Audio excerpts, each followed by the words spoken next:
कीरति सुता के पग पग में प्रयागराज,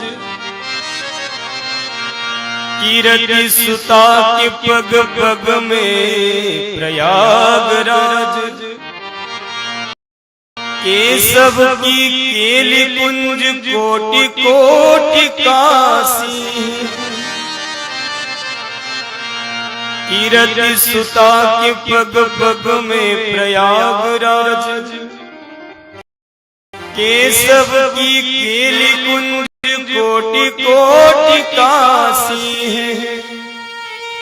यमुना में जगन्नाथ रेणुका में रामेश्वर, तर तर बसे जहाँ अयोध्या के वासी। गोपिन के द्वार द्वार द्वार पे हरिद्वार, बद्री केदारनाथ बसत दास दासी है। गोपिन के द्वार द्वार द्वार पे हरिद्वार, बद्री केदारनाथ बसत दास दासी है। स्वर्ग अपवर्ग अब लेके हम करिए कहाँ, जानते नहीं हो हम वृंदावन वासी। स्वर्ग अपवर्ग अब लेके हम करिए कहाँ, जानते नहीं हो हम वृंदावन वासी। जय मीरा के गिरधर नागर, जय तुलसी के राम, जय नरसी के सारिया, जय सूरदास के श्याम। सुनेरी मैंने निर्बल के बलराम, सुनेरी मैंने भक्तों के भगवान। बोलिए श्रीमद् भागवत महापुराण की, श्री वृंदावन बिहारी लाल की जय। भक्तवत्सल भगवान की, द्वारिकाधीश की जय। नैमिषारण्य तीर्थ की जय, गंगा यमुना गोमती की जय। अपने माता पिता की जय, पूज्य चरण श्री गुरुदेव भगवान की जय। नमः पार्वती पतये हर हर महादेव, हर हर महादेव, हर हर महादेव।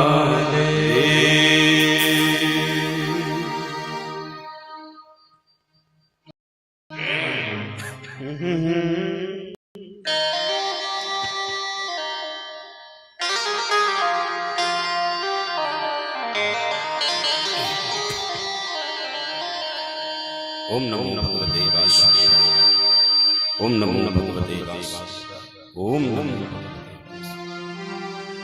एक बार फिर पुनः व्यासपीठ यत्र तत्र सर्वत्र विचरण कर रहे आप सभी धर्मानुरागी भक्तजनों को बारंबार प्रणाम करके वंदन अभिनंदन करते हुए इस ध्वनियंत्र के द्वारा जहाँ तक भी मेरी आवाज पहुंच रही है, मैं आप सबसे बारंबार निवेदन करूं, प्रार्थना करूं कि आप शीघ्र कथा पांडाल में उपस्थित हो। माधव की परम मंगलमयी दिव्य कल्याणकारिणी आनंद सुख वर्धिनी श्रीमद् भागवती महापुराण की कथा को सुनकर अपने जीवन को लाभ। आइए हम सब मिलकर के मधुराधिपति के श्री चरणों में अपने मन की जोत जोड़े और गोविंद चरणों के माध्यम से हम सभी कथा।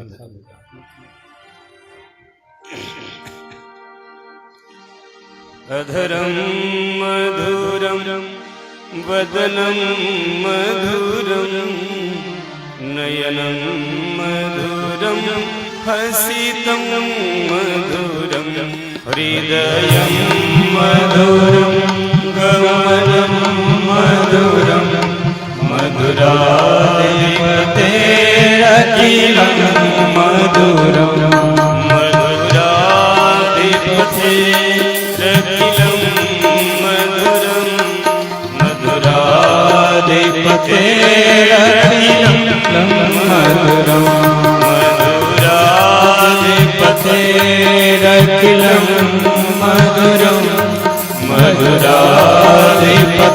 मधुराधिपतेरखिलं मधुरम् वचनं मधुरं चरितं मधुरं वसनं मधुरं बलितं मधुरं वसनं मधुरं बलितं मधुरं चरितं मधुरं भ्रमितं मधुरं मधुराधिपतेरखिलं मधुरं हृदयाधिपतेरखिलं मधुरं मधुराधिपतेरखिलं मधुरम्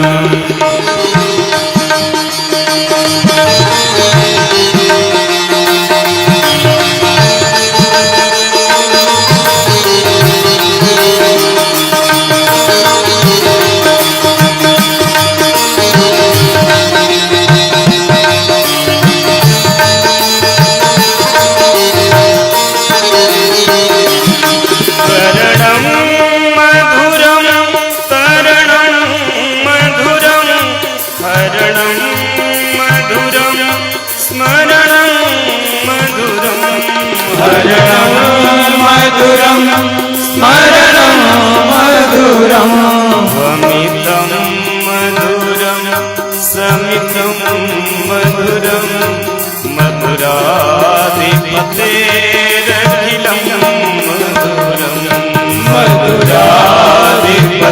मधुराधिपतेरखिलं मधुरं वेणुर्मधुरो रेणुर्मधुरा वाणिर्मधुरा पादो मधुरो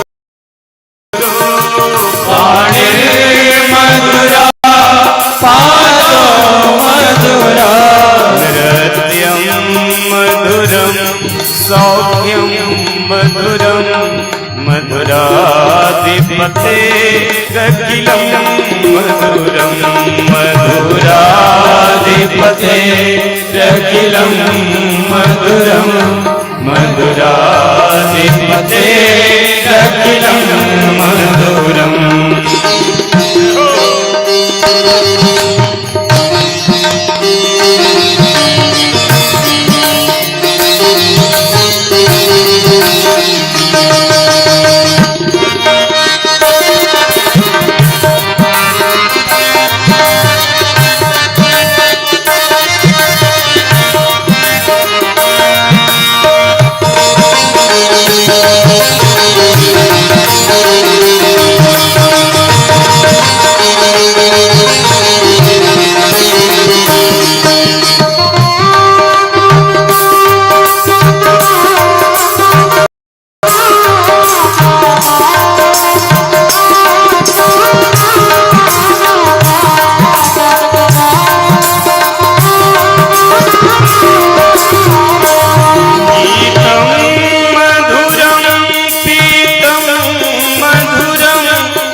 मधुरं सूतं मधुरं रूपं मधुरं तिलकं मधुरं मधुराधिपतेरखिलं मधुरं मधुराधिपतेरखिलं मधुरं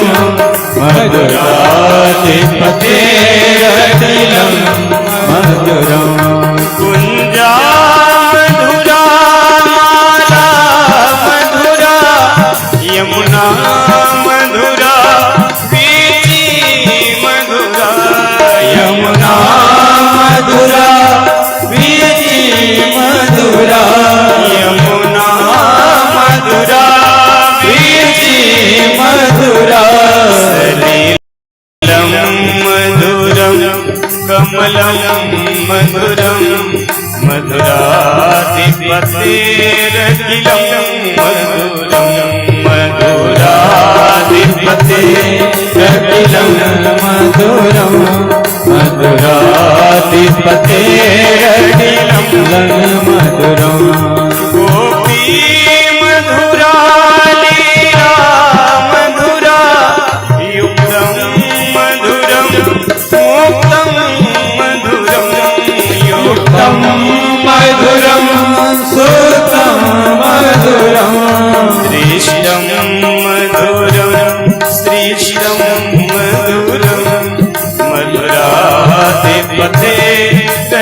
मधुरम् मधुराधिपतेरखिलं मधुरं मधुराधिपतेरखिलं मधुरम् गोपाल मधुरा मधुरा यश्री मधुरा सृष्टि मधुरा यष्टि मधुरा सृष्टि मधुरा यष्टि मधुरा सृष्टि मधुरा ललितं मधुरं वलितं मधुरं मधुराधिपते रखिलं मधुरं मधुराधिपते रखिलं मधुरं मधुराधिपते रखिलं मधुरम् मधुराधिपते रखिलं मधुरं मधुराधिपते रखिलं मधुरं मधुराधिपते रखिलं मधुरं मधुराधिपते रखिलं मधुरं मधुराधिपते रखिलं मधुरं मधुराधिपते रखिलं मधुरं मधुराधिपते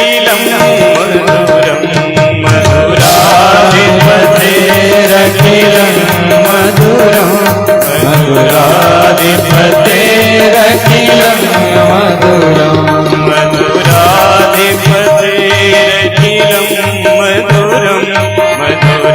मधुराधिपते रखिलं मधुरं मधुराधिपते रखिलं मधुरं मधुराधिपते रखिलं मधुरं मधुराधिपते रखिलं मधुरं राधे राधे गोविंद गोविंद राधे श्री राधे राधे गोविंद गोविंद राधे श्री राधे राधे गोविंद गोविंद राधे श्री राधे राधे गोविंद गोविंद राधे श्री राधे राधे गोविंद गोविंद राधे श्री राधे राधे गोविंद गोविंद राधे राधे गोविंद गोविंद राधे श्री राधे राधे गोविंद गोविंद राधे गोविंद राधे राधे गोपाल राधे गोविंद राधे राधे गोपाल राधे गोविंद राधे राधे गोपाल राधे गोविंद राधे राधे गोपाल राधे गोविंद राधे राधे गोपाल राधे गोविंद राधे राधे गोपाल राधे गोविंद राधे राधे गोपाल राधे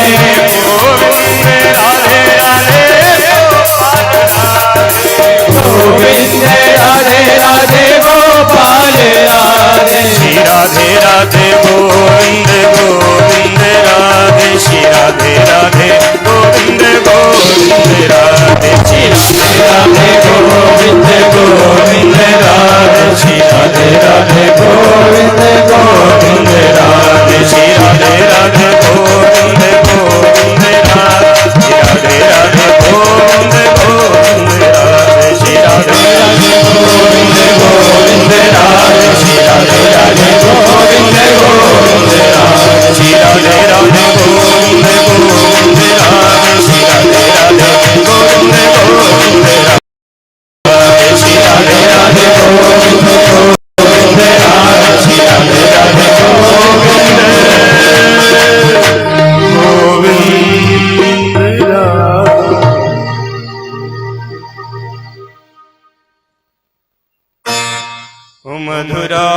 मधुराधिपते रखिलं मधुरं मधुराधिपते रखिलं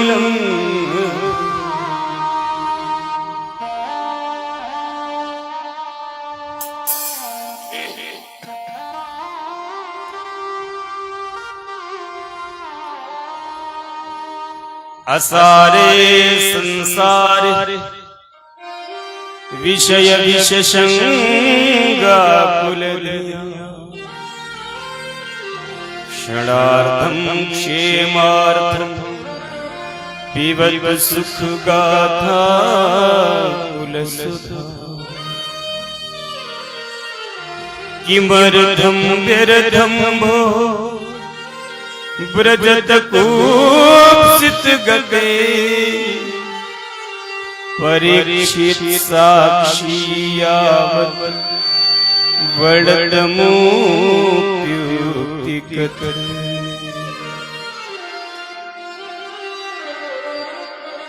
असारे संसार विषय विशेषंगा कुललिया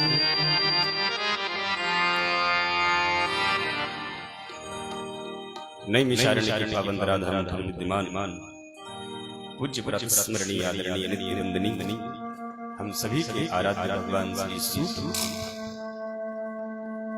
आदि गंगा मां गोमती के पुलिन पर सवन का अधिकार किया जाए। भगवान सूत कहते हैं सौनक जी असारे संसार ये संसार सुख का केंद्र नहीं। हम यहाँ पर सुख प्राप्त करने के लिए सारे उपकर्म करेंगे। धन भी कमाते हैं, घर परिवार भी देखते हैं, समाज भी देखते हैं, कल्चर भी देखते हैं, जीवन भी देखते हैं, दूसरों का भी देखते हैं। किस लिए? केवल एक पल का हमें सुख मिले बस, और कुछ हमारे मन को शांति मिल जाए, हमारे मन को शुद्ध चैतन्य मन को एक आनंद की अनुभूति। पर सूत जी कहते हैं कि जैसे अंधेरे कमरे में किसी की सुई गिर जाए और बिना प्रकाश के उसको सुई ढूंढना पड़े तो बड़ा मुश्किल काम है, बड़ा असंभव काम। ऐसे ही इस संसार के अंधेरे कूप में सुख की अनुभूति करना ये तो केवल व्यर्थ की बातें हैं। बाकी यहाँ सुख किसी को भी प्राप्त नहीं। सुख मस्ति विरक्तस्य मुनिरेकांतवासी असारे संसारे विषय विशेषंगा कुललिया क्षणार्थं क्षेमा। संसार के गेट पे लिखा है दुखालय। संसार के गेट पे क्या लिखा है? दुखालय। तो दुखालय में व्यक्ति सुख की कल्पना करे। भोजनालय में तो भोजन मिलेगा, वहां पर विद्यालय नहीं। वो तो आज की परंपरा डेकोरेशन को देखते हुए कि कॉलेज, स्कूल और भोजन, वो कैंटीन सब एक में हुआ, पर ये प्राचीन परंपरा नहीं। प्राचीन परंपरा विद्यालय अलग, भोजनालय अलग, गौशाला अलग, प्रत्येक कार्य का मैनेजमेंट थोड़ा थोड़ा अलग। भोजनालय में व्यक्ति विद्यालय की कल्पना कर, तो भोजनालय में रोटी मिलेगी, दाल मिलेगी, चावल मिलेगा, वहां पर पुस्तक तो नहीं मिलेगी, वहां तो भोजन करिए। गौशाले में भोजनालय की कल्पना व्यर्थ, वहां गाय है, सेवा है, उसका मैनेजमेंट, उसका देख रेख है, वहां पर विद्यालय का कोई काम ही नहीं। इसी प्रकार इस संसार में दुख है, यहाँ सुख का कोई काम, कोई मतलब नहीं। बस हमारी कल्पनाएं हैं, हमारी सोच है कि चलो ये करेंगे तो सुखी हो जाएंगे, ये करेंगे तो सुखी हो जाएंगे। वास्तविकता में इस संसार में आज तक किसी को भी सुख प्राप्त हुआ है। बड़े बड़े महाराज, बड़े बड़े अमलात्मा, बिमलात्मा, बड़े बड़े संत ज्ञानी मुनिंद्र भी अपने जीवन में इसी चीज की खोज करते रहते हैं, पर उन्हें भी अंतिम श्वास तक यहाँ सुख प्राप्त होता नहीं। वो क्या है?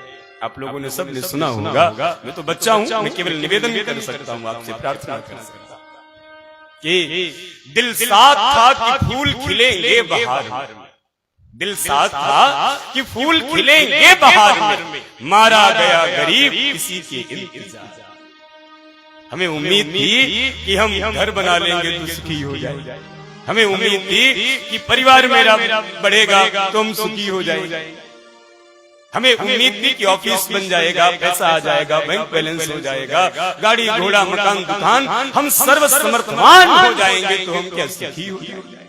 ना ना ना, साधन बढ़ेंगे तो दुख भी बढ़ेगा, साधन कम होंगे तो दुख अपने आप कम हो जाएगा। ये सच है।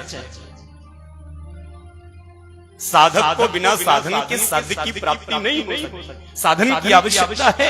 कोई कहे कि भगवान की उपासना करो बिना साधन के, तो बिना माला, बिना आसन, बिना घंटी, बिना पंचपात्र के भगवान की पूजा कैसे हो? नहीं हो सकती। लेकिन इसका मतलब ये नहीं कि साधन में तुम बड़े से सोफे पे बैठ के भजन ना ना, भजन के लिए तो कुछ का आसन साधन है, पर साधन को साधन की प्राप्ति से, साधन को केवल साध्य की प्राप्ति के लिए रखिए। साध्य की प्राप्ति हो जाए तो साधन को पीछे कर दीजिए, फिर उसको आगे मत करना। असारे संसार विषय विसंगा कुलधिया, क्षणार्थम क्षेमार्थम पिबत सुख गाथा कुलसुधा। किमर्थम व्यर्थम व्रजत कुत्सित गति, परीक्षित साक्षी यावत् वड़त मुक्ति। इस संसार में किसी को भी सुख प्राप्त नहीं है। तो संतों ने पूछा, गुरुदेव जब संसार में सुख नहीं है तो फिर सुख है? आप वो रास्ता भी तो बता दीजिए गुरुदेव। तो कहा सुख पिबत सुख गाथा कुलसुधा। सुख तो केवल एक जगह है, कहाँ पे? बोले जहाँ भगवान की कथा हो रही हो वहीं जाके बैठ जाइए, देखिए आप कितने सुखी हो। इससे ज्यादा सुख दुनिया में कहीं भी नहीं। लेकिन आपका सुख जा भी सकता है एक पल में। सोचो कैसे? अभी मोबाइल बजे, टिन टिन टिन टिन, आपका सुख गया। पता नहीं है किसका फोन है और किस कारण से। साधन बढ़ेंगे तो दुख भी बढ़ेगा, इसमें कोई संशय। परीक्षित साक्षी यावत्, क्या किसी ने भगवान की कथा को सुनकर के सुख प्राप्त किया है? हाँ। एक यक्षचक्र चूड़ामणि धर्म सम्राट राजा परीक्षित हुए। जब उन्हें सप्ताह मृत्यु का श्राप लगा, कोई भी उनका निर्णय नहीं कर पाए। तब राजा सुखताल में गंगा के किनारे बैठ गए। भगवान श्री सुखदेव जी महाराज भगवान की दिव्य अमृत मोक्ष प्रदायिनी श्रीमद् भागवती महापुराण की कथा का वाचन करते हैं, जिसको सुन करके परीक्षित कहते, गुरुदेव अब मैं सुखी हो गया, अब मैं आनंदित हो गया, अब मैं पूर्ण ब्रह्म में हो गया।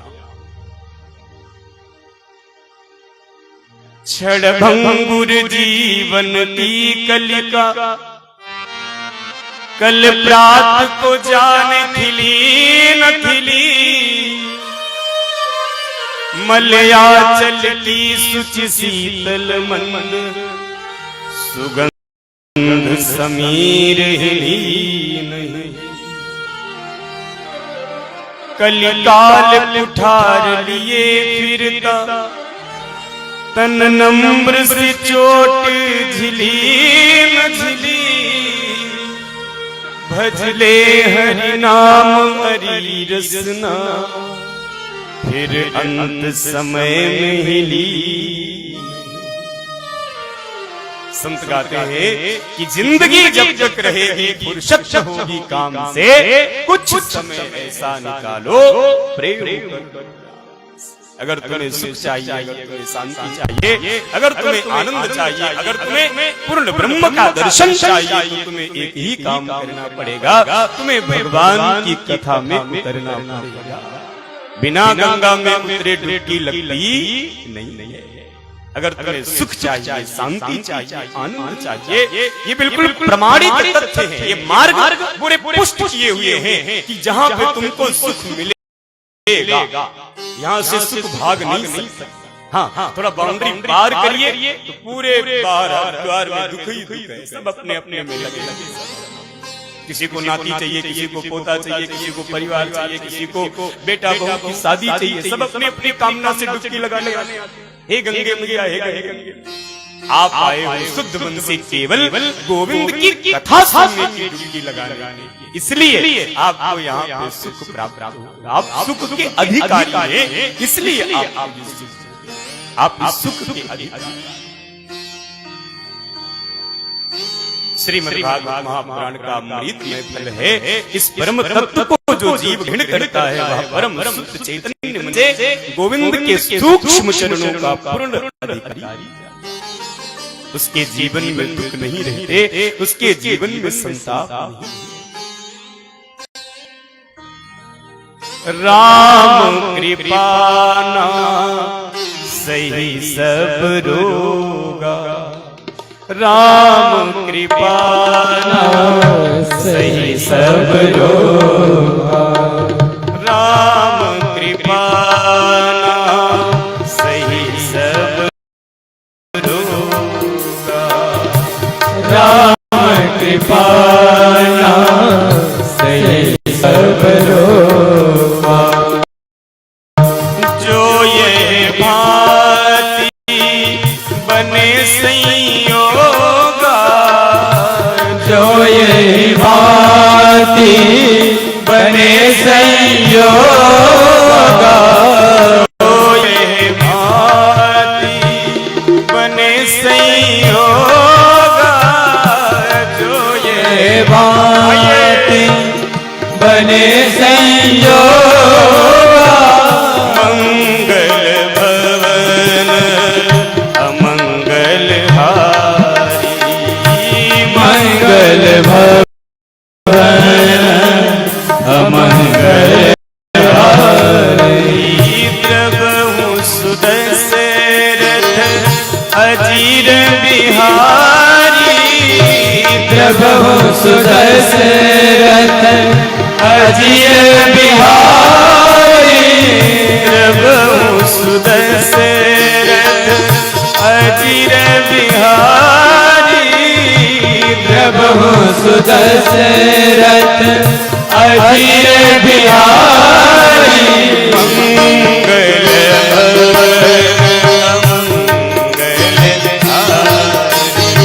मंगल भवन अमंगल हारी, मंगल भवन अमंगल हारी, अमंगल हारी, अमंगल हारी। मंगल भवन अमंगल, वो मंगल के भवन है। सारे दुख दर्द अमंगलों का हरण करने वाले कौन है? द्रवहु सुदशरथ अजीर, हमारे बिहारी राम कृपा नासई सब रोगा, जो यह भांति बने सही। ये हमारे आपके पुरुषार्थों का फल नहीं है कि हम गंगा के किनारे बैठकर कथा सुने, ना ना, ये तो राम की कृपा, गंगा मैया की कृपा, हमारे पूज्य गुरुदेव भगवान का दिव्य आशीर्वाद, ये सब जब एक पास हुए हैं, हमारे पितरों का आशीर्वाद, ये सब जब एक पास हुआ है, तब ये गंगा का किनारा और भगवान की दिव्य कथा हमें आपको सुनाई। यहाँ पे तो सुख है, यहाँ पे तो सुख है।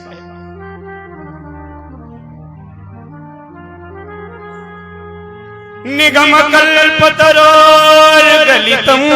फलम् सुखमुखादमृत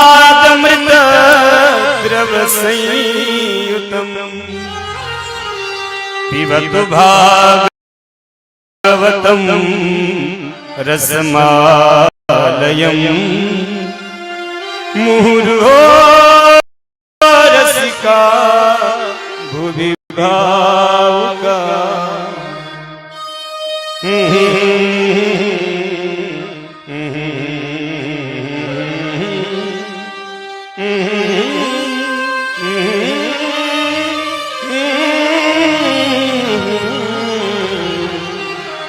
तुम इतना जो मुस्कुरा रहे हो, क्या गम है आंसू बहा रहे। तुम इतना जो, ये साहित्य श्रीमद्भागवत, हम सुखी तो बहुत हैं पर मन हमारा आपका अभी पूर्ण सुखी नहीं। संत गाते कि निगम कल्पतरोर्गलितं फलम् सुखमुखादमृत द्रवसंयुतम् पिबत भागवतम् रसमालयम् मुहुर्हो रसिका भुवि भावुका मुहुर्हो रसिका भुवि भावुका।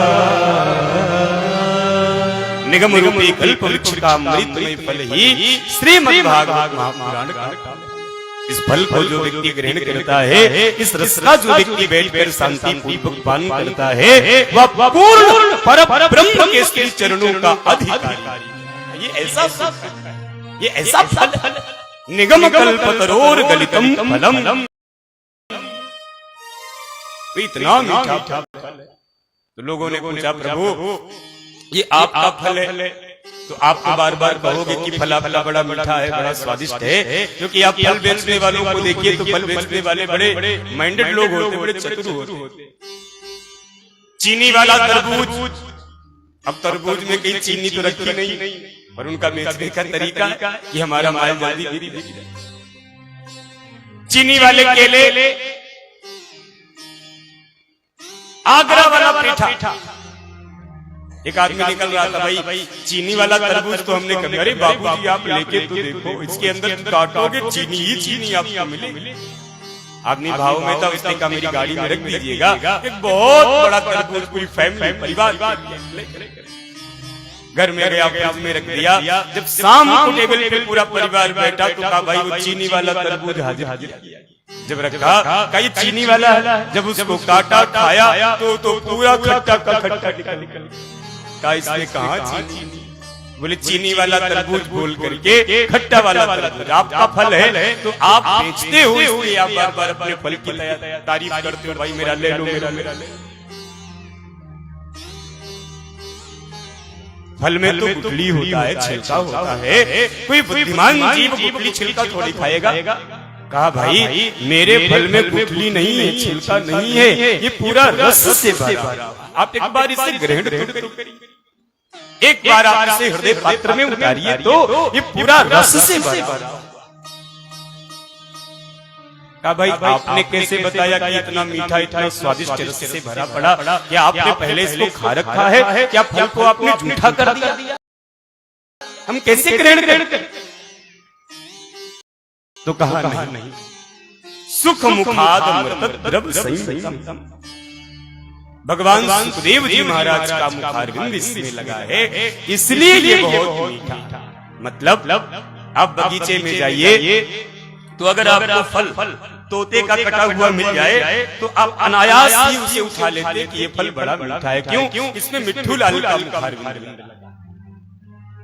या फिर ये कह सकते हैं कि खट्टे फल में तोते ने मुंह लगा दिया तो खट्टा फल भी तोते के मुंह लग जाने से मीठा फल। या फिर ये कह सकते हैं कि तोता उसी फल में मुंह लगाता है जो फल मीठा हो, क्योंकि तोता फलों का बड़ा पारखी होता है। निगम कल्पतरोर्गलितं फलम् सुखमुखादमृत द्रवसंयुतम्। बोले ये फल कैसा है? बोले बिल्कुल मीठा है, बिल्कुल ताजा है। भगवान सुखदेव जी महाराज का मुखारविंद लगा हुआ। तो कहा भाई ये फल नीचे गिरा होगा, इतना पका हुआ तो ये तो टूट गया होगा, ये तो खंडित हो गया। इतना रस से भरा पड़ा है कि जब डाली से नीचे टपका होगा तब तो टूट गया होगा, तो खंडित फल कौन लेगा? तो कहा भाई ये एकदम डाली से नीचे नहीं गिरा, ये शाखा प्रति शाखा नीचे की ओर आया।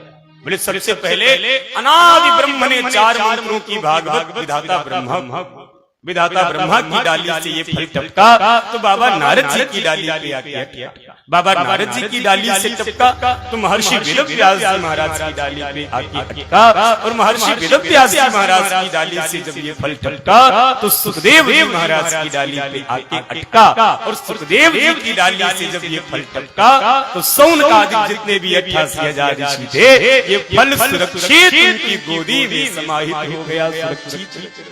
इसलिए ये फल आज तक खंडित हुआ ही नहीं, एकदम सुरक्षित ताजा का ताजा।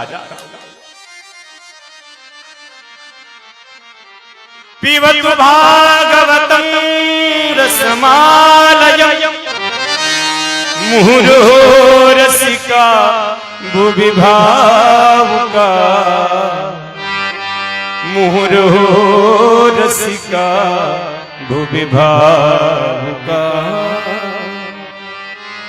रसमालयम् मुहुरो। तो कहा भाई आप कह रहे हो कि इस फल का बार बार पान करो, बार बार पान करो, कितनी बार पान करें? बोले मुहुरो, एक बार नहीं, दो बार नहीं, जब जब जीवन में तुम्हें अवसर मिले तब तब बैठकर भगवान की कथा सुननी चाहिए। एक जन्म लो, कथा का पान करो, शरीर विश्राम हो जाए, फिर दोबारा जन्म लो, फिर भगवान की कथा सुनो, फिर शरीर का अंत करो, फिर आत्मा से प्रकट होकर बार बार बार बार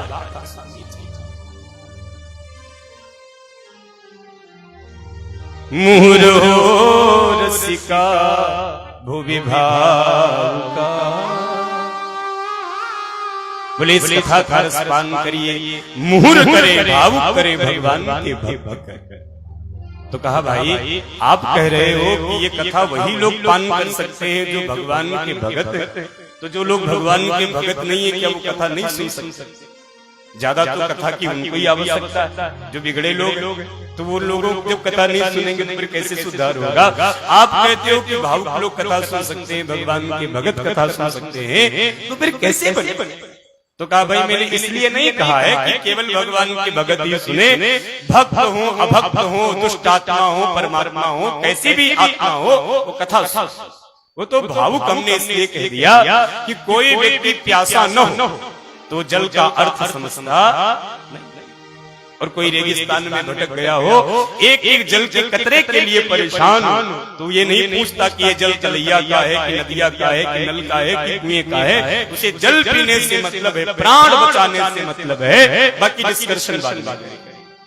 और कुछ का किसी का भरा पेट है पहले से, आप उसके सामने माउंटेन ड्यू खोल के रख दीजिए तो भी पीने से पहले 50 प्रश्न होंगे कि भाई इसमें तो बड़े दुर्गुण है, ये तो ऐसा नहीं वैसा है।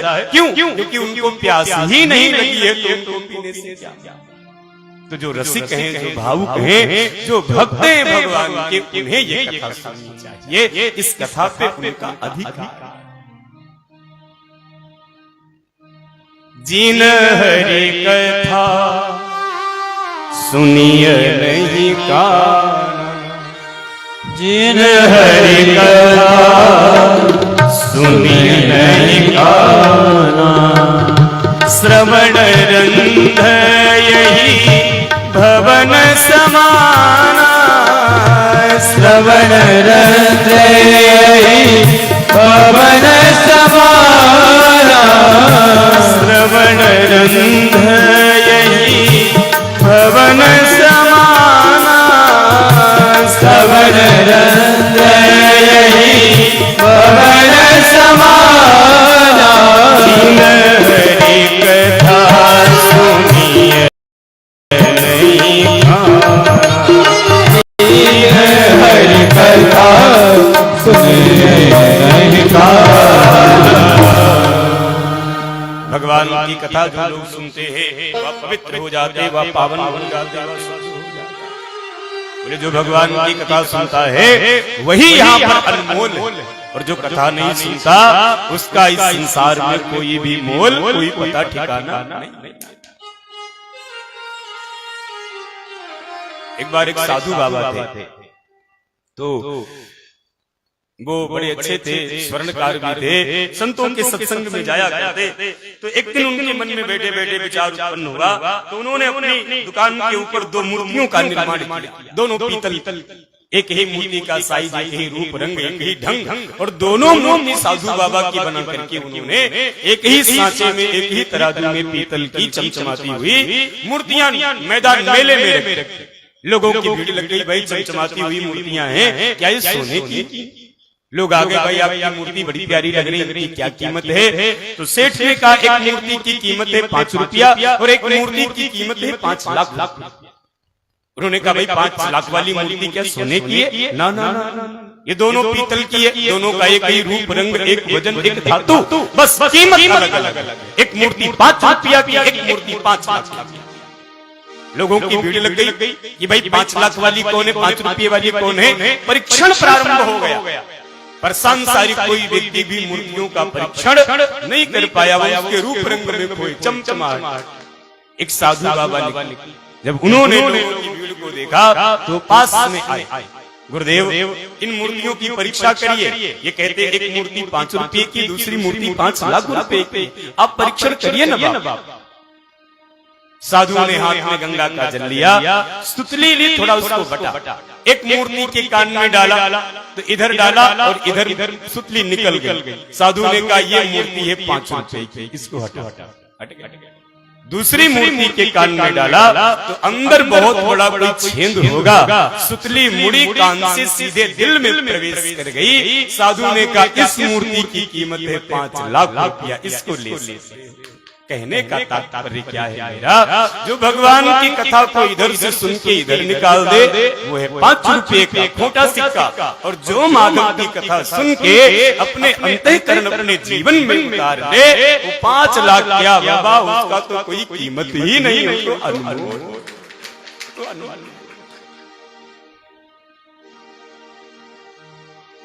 जिन हरि कथा सुनिय नहीं का, श्रवण रंध यही भवन समाना, श्रवण रंध यही भवन समाना। जो भगवान की कथा नहीं सुनते उनके पास कोई आता जाता, कोई बैठता नहीं है। क्यों? सांप के बिल में बिना सांप की मर्जी के तो उधर कोई भटकता भी नहीं। पहली बार सांप हो फिर भी मर्जी से कोई नहीं जाता, इतना भय उसका रहता है। तो जो कान भगवान की कथा नहीं सुनते वो क्या है, बोले उस सर्प के बिल के समान, जहाँ कोई आता जाता बैठता गाता सुनता नहीं। तो जो भगवान की कथा को सुनता है, दिव्य माधव की कथा का अंतःकरण में प्रवेश करके उसका दिव्य अनुगमन करता है, वह अनमोल रत्न बन जाता, फिर उसकी कोई कीमत लगा नहीं सकता। नई मिशारण्य की पावन राधाम विद्यमान पूज्य प्रातः स्मरणीय भगवान सूत जी महाराज के चरणों में सौनक जी ने जीवन के 6 प्रश्न, जिनसे 6 प्रकार के विकार दूर होते हैं, काम, क्रोध, लोभ, ईर्ष्या, द्वंद्व, द्वेष और पाप। गुरुदेव मेरे 6 प्रश्न हैं आपके श्री चरण। पहला प्रश्न है कि मानव का परम कल्याण कैसे, मानव का परम धर्म क्या? परिक्रमा लगाना धर्म है, या रोज गंगा मैया में डुबकी लगाना धर्म, या दिन रात बैठकर भगवान की कथा सुनना धर्म है, या 8 याम यज्ञ में स्वाहा स्वाहा करना धर्म है, या अरबों की संपत्ति बड़े बड़े मठाधीशों को दान करना धर्म है? आखिर परम धर्म की परिभाषा क्या? दूसरा मेरा प्रश्न ये है कि भगवान की अवतार कितने? कोई कहता भगवान 10 अवतार हैं, कोई कहता माधव के 24 अवतार हैं, कोई कहता है हरि अनंत, हरि कथा अनंत, पर शास्त्रवत भगवान के कितने प्रमाणिक? तीसरा मेरा प्रश्न यह है कि भगवान जब गोलोक धाम को छोड़कर धराधाम के ऊपर प्रकट हुए तो भगवान ने घोषणा की कि परित्राणाय साधूनां विनाशाय च दुष्कृतां धर्म संस्थापनार्थाय संभवामि। जब जब होय धर्म के हानि, बाढ़ई असुर अधम अभिमानी, तब तब धरि प्रभु विविध शरीरा, हरहि कृपा निधि सज्जन।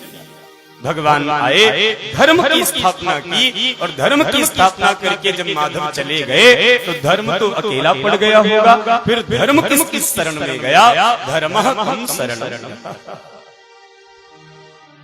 अंतिम मेरा प्रश्न ये है कि जब हम मंदिर में जाते हैं पूजा करने के लिए तो हम बड़ा भ्रमित हो जाते हैं। सबसे बड़ा देव कौन है? सबसे पहले पूजा हमको किसकी करनी चाहिए? आधा जीवन तो इसी कंफ्यूजन में बीता जा रहा है कि श्रेष्ठ कौन? हमने दिन के अनुसार देवताओं को बांट रखा, आज सोमवार है, बोले आज भोले बाबा की पूजा करें। आज सबसे पहले बड़े हो, सोमवार गया, मंगलवार आती बाबा नीचे, हनुमान जी ऊपर। आज हनुमान जी बड़े हो। क्यों? हम जब मंदिर में जाते हैं तो कहता है कोई नवरात्रि चल रही है, इसमें देवी माता की पहले सेवा तो तुम्हारी सुनेंगे। नवरात्रि जाते ही लोग कहते हैं रामनवमी आ गई, अब माता जी नहीं सुनेंगी, उनका ऑफिस बंद हो गया, अब राम जी के पास। रामनवमी जाते ही लोग कहते हैं अब दिवाली आ गई है, राम जी का ऑफिस बंद हो गया, अब गणेश जी का, लक्ष्मी जी का खुल गया। ब्राह्मण लोग भी आगे आगे मार्ग प्रशस्त करते। आइए सुंदरकांड मंगलवार को करने से हनुमान जी सुनते हैं। तो जो हनुमान जी मंगलवार को सुंदरकांड सुनने से कृपा करते हैं, वो हनुमान जी बुधवार को क्या कहीं घूमने टहलने थोड़े चले जाएंगे, तो वहीं पे रहेंगे। हमने दिन के अनुसार से देवताओं को बांट का ये सावन का महीना है, अब तो केवल भोले बाबा ही सुनेंगे, बाकी दूसरा कोई सुनता ही नहीं। ऐसा क्यों? हम मंदिर में जाते हैं तो बड़ा कंफ्यूज हो जाते, बड़ा परेशान हो जाते कि हम पहले पूजा किसकी करें। हमारा मार्ग प्रशस्त करिए, जिससे हम एक की पूजा करें तो हमें अनेक की पूजा का फल प्राप्त हो जाएगी।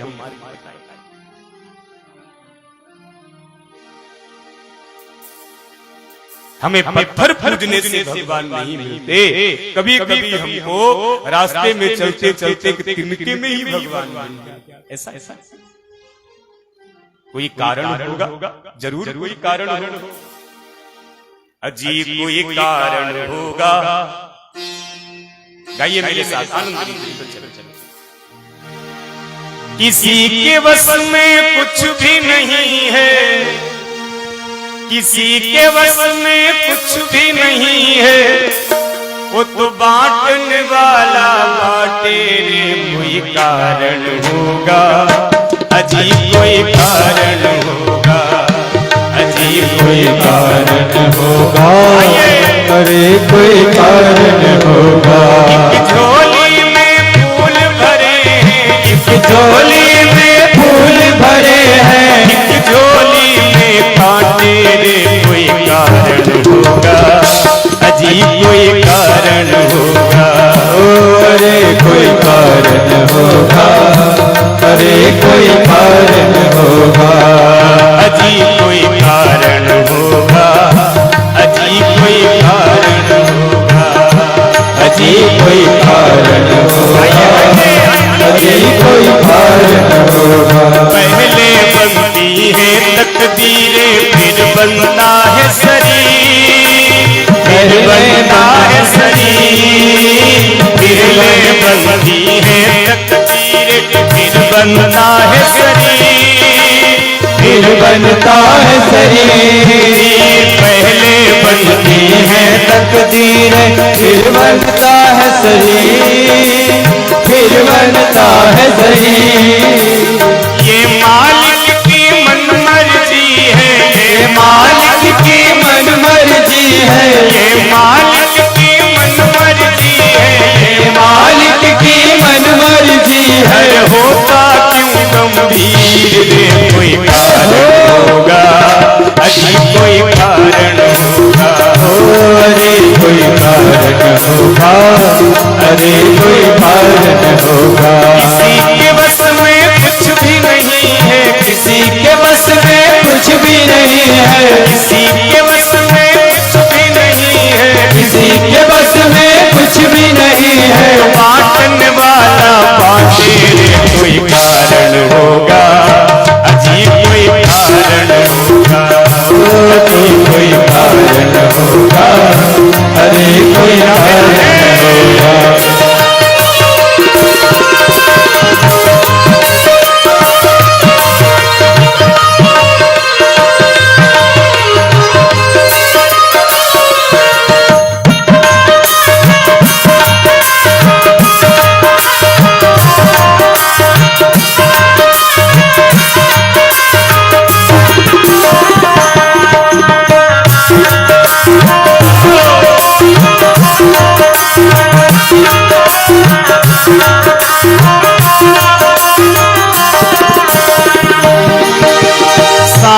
भी डस ले तो मिल जाए किसी को जीवन दान, किसी को जीवन दान। सांप भी डस ले तो मिल जाए किसी को जीवन दान, किसी को जीवन दान। सांप भी डस ले तो मिल जाए किसी को जीवन दान, किसी को जीवन दान। सांप भी डस ले तो मिल जाए किसी को जीवन दान, किसी को जीवन दान। हर चीटी से भी मिट सकता है, चीटी से भी मिट सकता है, चीटी से भी मिट सकता है, चीटी से भी मिट सकता है। किसी का नाम निशान रे कोई कारण होगा, अजीब कोई कारण होगा, अरे कोई कारण होगा, अरे कोई कारण होगा। एक झोली में फूल भरे हैं, इस झोली में फूल भरे हैं, एक झोली में फूल भरे हैं, झोली में फूल भरे हैं। एक झोली में कांटे रे कोई कारण होगा, अजीब कोई कारण होगा। अरे कोई कारण होगा, अरे कोई कारण होगा। का बिस्तर मिल जाए पर नींद गुजर से नैना, नींद गुजर से नैना, नैना धन का बिस्तर मिल जाए पर नींद गुजर से नैना, नींद गुजर से नैना। धन का बिस्तर मिल जाए पर नींद गुजर से नैना, नींद गुजर से नैना। धन का बिस्तर मिल जाए पर नींद गुजर से नैना, नींद गुजर से नैना। कांटों पर भी सो कर आए, कांटों पर भी सो कर आए, कांटों पर भी सो कर आए, कांटों पर भी सो कर आए। किसी के मन को चैना रे कोई कारण होगा, अजीब कोई कारण होगा। अरे कोई कारण होगा, अरे कोई कारण होगा। किसी के बस में कुछ भी नहीं है, किसी के बस में कुछ भी नहीं है, किसी के बस में कुछ भी नहीं है, किसी के बस में कुछ भी नहीं है। तो बांटने वाला बांटे कोई कारण होगा, अजीब कोई कारण होगा, अरे कोई कारण होगा, अरे कोई कारण होगा।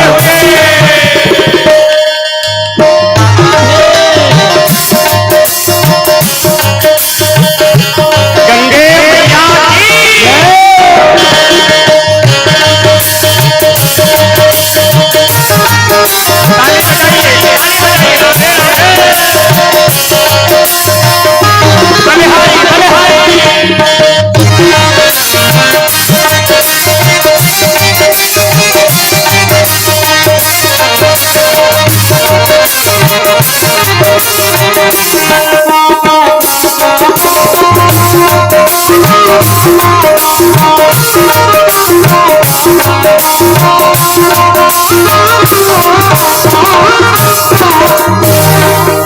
सागर से भी बुझ नहीं पाए किसी के मन की प्यासा, किसी के मन की प्यासा। सागर से भी बुझ नहीं पाए किसी के मन की प्यासा, किसी के मन की प्यासा। हर सागर से भी बुझ नहीं पाए किसी के मन की प्यासा, प्यासा किसी के मन की प्यासा। सागर से भी बुझ नहीं पाए किसी के मन की प्यासा, किसी के मन की प्यासा। कभी एक ही बूंद से होती, कभी एक ही बूंद से होती, कभी एक ही बूंद से होती, कभी एक ही बूंद से होती। पूर्ण मन की आशा रे कोई कारण होगा, अजीब कोई कारण होगा। अरे कोई कारण होगा, अरे कोई कारण होगा। झोली में फूल भरे हैं, झोली में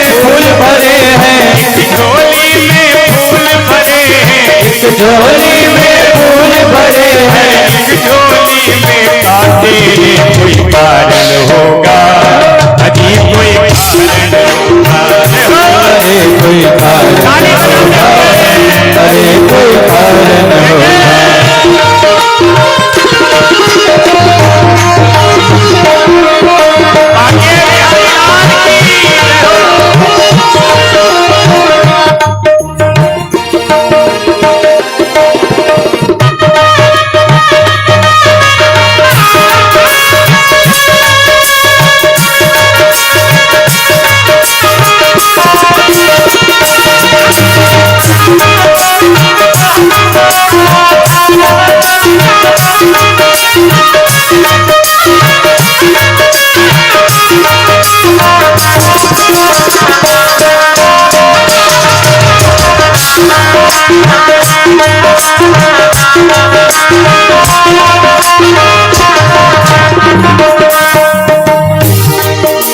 मंदिर में भी जा करके नहीं मिलता आत्मज्ञान, नहीं मिलता आत्मज्ञान। मंदिर में भी जा करके नहीं मिलता आत्मज्ञान, मिलता आत्मज्ञान। हर मंदिर में भी जा करके नहीं मिलता आत्मज्ञान, आत्मज्ञान। मंदिर में भी जा करके नहीं मिलता आत्मज्ञान, नहीं मिलता आत्मज्ञान। कभी प्रकट मिट्टी से मोती, कभी प्रकट मिट्टी से होती, कभी प्रकट मिट्टी से मोती, कभी प्रकट मिट्टी से होती। पत्थर से भगवान रे कोई कारण होगा, अजी कोई कारण होगा।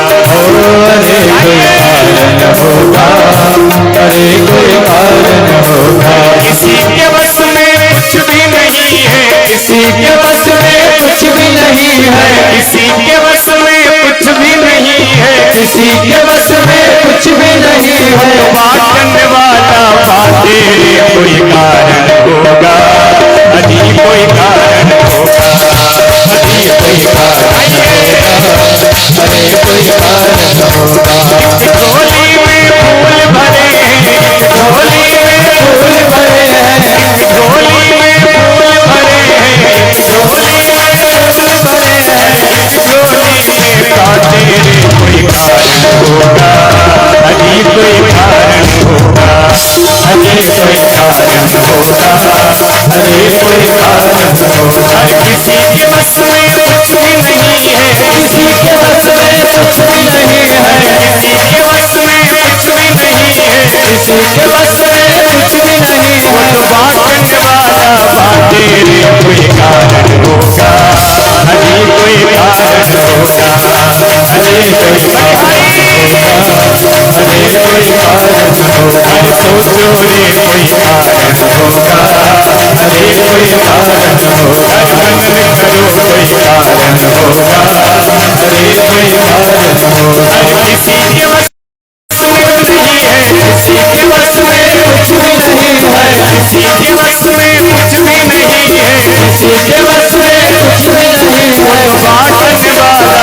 बाटे रे कोई कारण होगा, अजी कोई कारण होगा, अरे कोई कारण होगा, अरे कोई कारण होगा। अरे कोई कारण होगा, अरे कोई कारण होगा। अरे कोई कारण होगा, अरे कोई कारण होगा।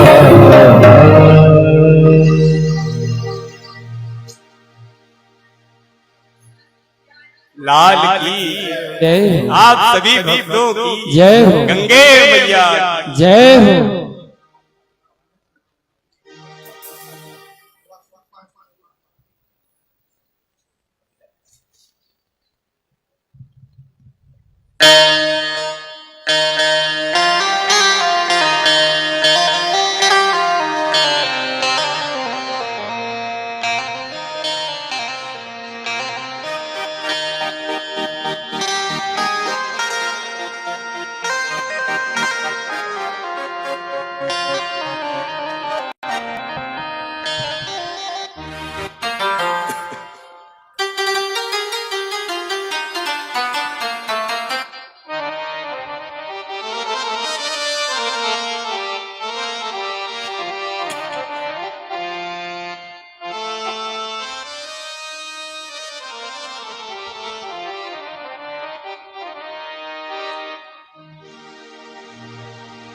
मंदिर में भी जाकर नहीं मिलता आत्मज्ञान, नहीं मिलता आत्मज्ञान।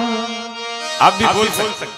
मंदिर में भी जाकर के नहीं मिलता आत्मज्ञान, नहीं मिलता आत्मज्ञान।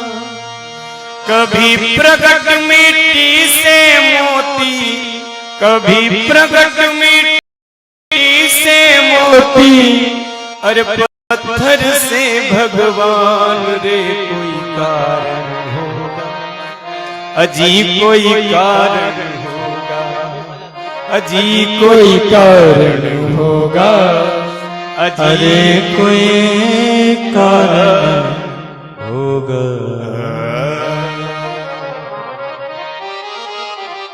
हमने भगवान को दिन के अनुसार बांटा है। क्या आज मंगलवार है तो हनुमान जी बड़े, आज सोमवार है तो भोले बाबा बड़े, आज शुक्रवार है तो संतोषी माता बड़ी, आज गुरुवार है तो भगवान नारायण बड़े, आज शनिवार है तो भगवान शनि बड़े, आज रविवार है तो सूर्य नारायण बड़े। ऐसा क्यों? मैं आपको बहुत प्रैक्टिकल बात बताऊं। 6 दिन हर बच्चा बुखार में रहता। स्कूल अटेंड करने वाला प्रत्येक बच्चा 6 दिन तक बीमार रहता है। सर्दी, जुकाम, टांग, खेलना, उसका सब गड़बड़। इतवार वाले दिन कोई बच्चा बीमार क्यों नहीं हुआ? गलत थोड़ी बोले। झूठ बोलते थे फिर भी कितने अच्छे थे हम। झूठ बोलते थे फिर भी कितने अच्छे थे हम। ये उन दिनों की बात है जब बच्चे थे। झूठ बोलते थे। आज सच बोलने को स्वीकार नहीं करता। वो कितना झूठ बोल के निकाल रहा है ना आराम से। अब पीठ पे बैठे ग्रह तो क्या बात है। हमने देवताओं को, हमने भगवान को दिन के अनुसार क्यों बांटा? नहीं, एकम शमशक्रावंगारिति ज्ञानानंदी। हमें तन से सेवा सबकी करनी चाहिए, पर मन शुद्ध एक में समर्पित कर देना चाहिए। यही शास्त्र कहता है, यही भक्ति है। करशे कर्म करो विधि नाना, मन राखो जहाँ कृपा निधाना। स्त्री हमें तन से तो सबकी सेवा करनी चाहिए, हमें तन से तो सबका सम्मान करना चाहिए, पर शुद्ध मन वासुदेव श्री कृष्ण को ही देना चाहिए। अच्छे से मन की कीमत तो केवल द्वारिकाधीश समझते हैं, बाकी कोई। इसीलिए प्रत्येक देवी देवताओं का मूल केंद्र है द्वारिकाधीश वासुदेव श्री कृष्ण।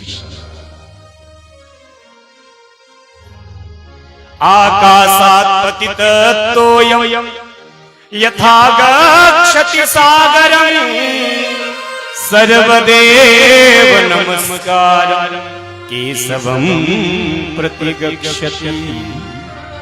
जैसे आकाश मंडल से गिरने वाली प्रत्येक बूंद गंगा की अधिकारिणी, प्रत्येक बूंद गगन मंडल से धराधाम पर इसीलिए गिरती है कि काश मैं गंगा में गिरूंगी तो मेरी मुक्ति हो जाएगी।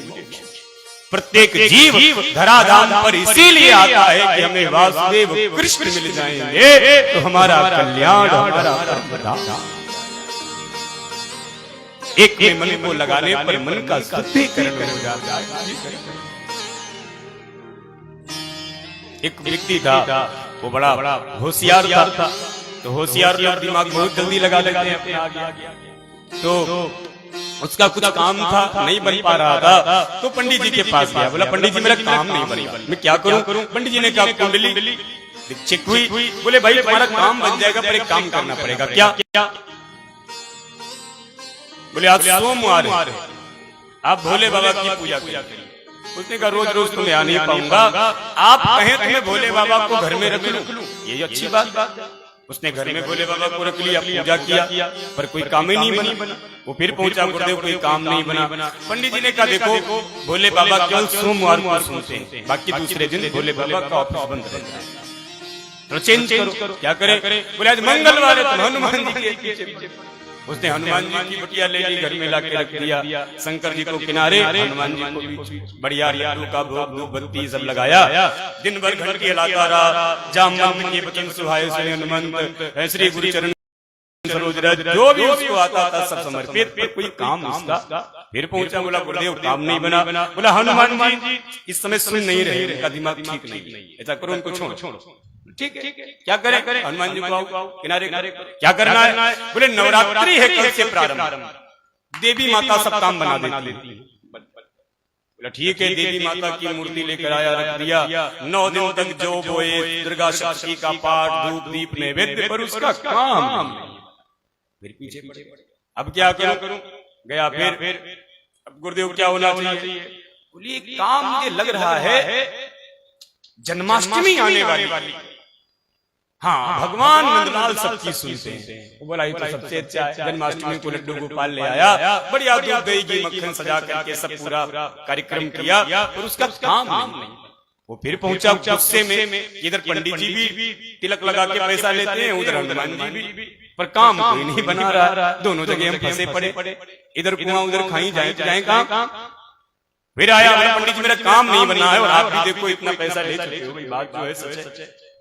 पंडित जी ने कहा अच्छा मैं चल के देखता हूं कि तुम्हारा काम बन क्यों नहीं रहा। पंडित जी भी साथ में चले, जाकर के देखा सामने दुर्गा माता की फोटो, ऊपर हनुमान जी शंकर जी सब रखे हुए हैं, जो रिजेक्ट किए हुए सब ऊपर आउट स्टेशन में। दुर्गा जी सामने, धूप बत्ती बढ़िया जल रही, घंटी हिल रही, भोग लगा हुआ। पंडित जी ने देखा भाई पूजा तो तुम्हारी ठीक है, सारा कार्यक्रम, पर तुम्हारा काम क्यों नहीं बनना जानते? उसने कहा क्यों? बोले धूप बत्ती तो दुर्गा जी के सामने लगी है, पर धूप बत्ती का धुआं तो हनुमान जी की नाक में जाए, तो दुर्गा जी क्यों सुन? बोला ओ हम समझ ही नहीं पा रहे थे, धुआं हनुमान जी लेते। बोले तुम हटो इधर से, धुआं के ले। जैसे हनुमान जी को उठाकर किनारे करने लगा, प्रकट हो गए बाबा गदा लेकर, मारा भम। बोला पगला तुझे ये भरोसा तो हुआ कि हनुमान जी की नाक भी धुआं लेती होगी? अभी तक तुझे भरोसा ही नहीं था कि हनुमान जी की नाक में भी धुआं जाता हो। विश्वास फलदायी, विश्वास ही पर में भगवान प्रकट करता है। भगवान क्या है? आपकी बुद्धि ही भगवान, दूसरा कुछ भगवान नहीं। या बुद्धि जिस दिन फिरती है उस दिन पत्थर दिखने लगता है, ये बुद्धि जिस दिन स्थिर होती है उसमें महादेव दिखने लगते हैं। अपने आप करुणा करें। इस प्रकार के 6 प्रश्नों का उत्तर आपके श्री चरणों में हमको चाहिए। आप कृपा करके मेरे 6 प्रश्नों का उत्तर दे दीजिए। परित्राणाय साधूनां विनाशाय चतुष्कृतां धर्म संस्थापनार्थाय संभवामि युगे। भगवान वासुदेव धराधाम के ऊपर जन्म लेते हैं। जन्म लेने के बाद वो धर्म की स्थापना करके जब अपने गोलोक धाम को चले जाते हैं, तो धर्म तो अकेला पड़ गया, फिर धर्मः कं शरणं गतः, धर्म किसकी शरण में? आप कृपा करके बता दीजिए। सूत जी कहते हैं सौनक जी आपके प्रश्न बड़े पवित्र हैं। मैं आपके पवित्र प्रश्नों का उत्तर तो दूंगा, पर उससे पहले मैं अपने पूज्य गुरुदेव को प्रणाम करना चाहता हूं। कोई भी शुभ काम करे सबसे पहले अपने माता पिता, अपने गुरुदेव के श्री चरणों में आप प्रणाम करें, तो आपका कार्य आपको सिद्धि प्राप्त ही कराएगा। ये इनके प्रणाम का परिणाम। अभिवादनशीलस्य नित्यं वृद्धोपसेविना चत्वारि तस्य वर्धन्ते आयु विद्या यशो बल। माता पिता गुरु अपने से श्रेष्ठ के श्री चरणों में प्रणाम करते ही जीव के अंदर 4 चीजों की वृद्धि होती है। आयु विद्या यशो बलम, आयु विद्या यशो बलम, आयु विद्या यशो। आयु विद्या और बल बुद्धि, ये 4 चीजों का वृद्धि होती है कब? जब जीव माता पिता और गुरु चरणों में साष्टांग समर्पित हो जाता है। मैं आपके प्रश्नों का उत्तर दूंगा, पर पहले मैं अपने गुरुदेव भागवत के भगवान श्री सुखदेव जी महाराज को प्रणाम करना चाहता हूं। अष्टम वैकुंठ नैमिषारण्य की पावन धराधाम पर विद्यमान सौनकादिक 88,000 ऋषियों की मंडली को पवित्र पावन करते हुए भगवान सूत महाप्रभु नैमिषारण्य से अपने गुरुदेव भगवान सुखदेव को प्रणाम कर रहे हैं। कियम प्रव्रजंत मनुपे तमपेत कृत्यम द्वैपायनो विरह का तर आजुहाव पुत्रेति तन्मयतया तरवोऽभिनेदु तम सर्वभूत हृदयं मुनिमानतु यस्वानुभावमखिल श्रुतिसारमेकं मध्यादीपमदिति ऋषितान्तमोघम् संसारिणां करुणया वराणगुह्यं तं व्याससूनमुपया गुरुं मुनि नारायणं नमस्कृत्य नरं चैव नरोत्तमं देवीं सरस्वतीं व्यासं ततो जयमुदीरये वसुदेवसुतं देवं कंसचारूढमर्दनं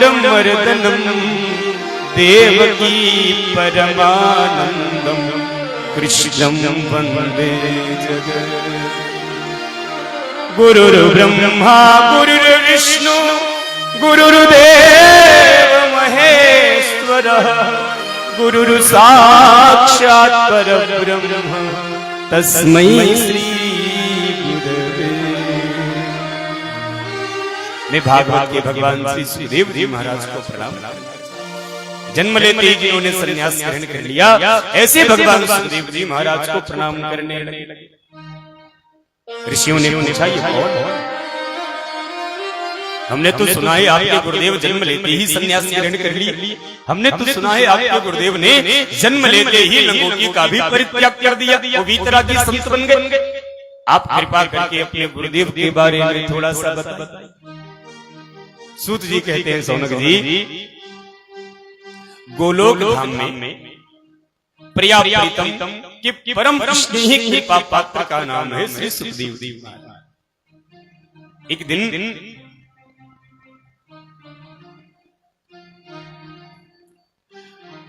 राधा रानी की गोद में खेल रहे भगवान सुखदेव जी, तो भगवती राधा रानी ने कहा, बेटा हम कुछ दिन के लिए शहर छोड़कर दूसरे देश में जाना चाहते हैं। तो सुखदेव जी ने पूछा, माँ कहाँ जाएंगी? बेटा मैं धराधाम के ऊपर जाना चाहती हूँ, पृथ्वी लोक में। माँ मैं भी चलूंगा, मैं अकेले यहाँ कैसे रह पाऊँ, मुझे ले चलिए ना। आप जा रहे हो, प्रभु भी जा रहे हो गोलोक धाम को छोड़कर, तो अकेला मैं यहाँ क्या करूँगा? माँ मुझे ले चलिए। बेटा वहाँ तुम क्या करोगे? सुखदेव जी कहते हैं, माँ आप प्रभु के साथ में लीलाएं करना और हम उन्हीं लीलाओं को आपके भक्तों के सामने गा गा करके सुनाया करेंगे। ये अच्छी बात? हाँ बेटा ये अच्छा है, तुम भी चल। कैलाश पर्वत के ऊपर भगवान भोलेनाथ विद्यमान है।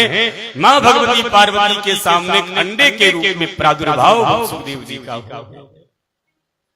मेरे भाई बहन, नारद जी बड़े विचित्र संत हैं। नारदो देव दर्शन। नारद जी जानते हैं जब तक सुखदेव जी का आगमन नहीं होगा तब तक भागवत का धर्म प्रचार नहीं। सो नारद जी सीधे कैलाश पर्वत की ओर चल दिए। बाबा तो लगे थे तब करने में गुफा में राम राम। भगवती पार्वती अकेली बैठी थी। जब गुरु जी को देखा खड़ी हो गई, पधारिए पधारिए गुरुदेव, स्वागतम। पार्वती जी कहती, गुरुदेव आप तो अच्छे वाले गुरु जी नहीं हो, क्यों बिटिया क्या हुआ? अरे बाबा आपने मेरी शादी कराई, उसके बाद तो आप दिखाई भी नहीं पड़े, कहाँ थे इतने दिन तक? आशीर्वाद देने के लिए तो आना चाहिए था वर वधू को। आप तो भोलेनाथ के साथ हमारी भावर कराए दी, गायब कहाँ थे? नारद जी कहते, पार्वती हम संतों का क्या काम संसार में? संसार में प्रेम नहीं है, हर जगह बनावटी प्रेम है। तो जहाँ पर बनावटी प्रेम है वहाँ हम साधुओं का क्या काम? हम साधु तो वहीं जाते हैं जहाँ अच्छा वाला प्रेम हो, सच्चा वाला प्रेम, निष्काम प्रेम जहाँ पर है वहीं पर साधु का काम। और संसार में ऐसा कोई है नहीं जो निष्काम प्रेम करे, सब सकाम प्रेम करते। जब तक जिसकी जरूरत है आपसे तभी तक वो स्नेहप्रद आपसे प्यार करता है। उसकी जरूरत खत्म, आपका मामला खत्म। बेटा आपसे किस दिन अच्छे से बोलता, आपका बेटा ज्यादा आपको प्यार करे, ज्यादा आपको जिस दिन चिपके, आप समझ जाना कुछ गड़बड़ हुआ, कुछ न कुछ तो गड़बड़। या तो पापा से बाइक चाहिए, या तो कॉलेज की फीस चाहिए, या तो मोटर गश्ती करने के लिए पॉकेट में कुछ चाहिए, तभी मम्मी के गले ज्यादा पड़ते हैं। तो जहां पर सच्चा प्रेम नहीं वहां हम संतों का क्या क्या। अरे संसार के लोगों की छोड़ो, जो स्वर्ग में देवता रहते वो बिना लिए दिए किसी से प्यार करते ही नहीं। अरे सूर्य नर मुनि सबकी ये रीति, सुर नर मुनि सबकी यह रीति, स्वार्थ लागी करई सब प्रीति, स्वार्थ लागी करई सब प्रीति, स्वार्थ लागी करई सब प्रीति, स्वार्थ लागी करई सब प्रीति। यहाँ बिना स्वार्थ के कोई किसी से प्यार नहीं करता। पति पत्नी बिना स्वार्थ के एक दूसरे से प्रेम नहीं करते, बेटा पिता प्रेम नहीं करते, माँ बेटी पुत्र परिवार कलत्र बिना स्वार्थ के कोई किसी को फूटी आंख देखना नहीं चाहता।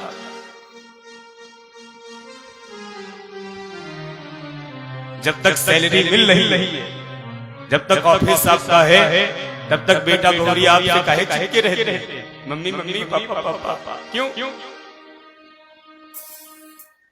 बैंक बैलेंस खत्म तो वही बहुरिया बेटा काहे नहीं तुमको देखना पसंद करते। क्या हो जाता है उनको? सारा खेल है भैया, स्वार्थ लागी करई सब प्रीति। शिष्य कब तक गुरु की सुनता है? जब तक वो खुद ही गुरु नहीं बन जाता। जिस दिन वो गुरु बन गया फिर इस गुरु से क्या मतलब। और आजकल चेलाओं को गुरु बनने में टाइम तो लगता नहीं, बहुत बड़ा गुरु बन जाता।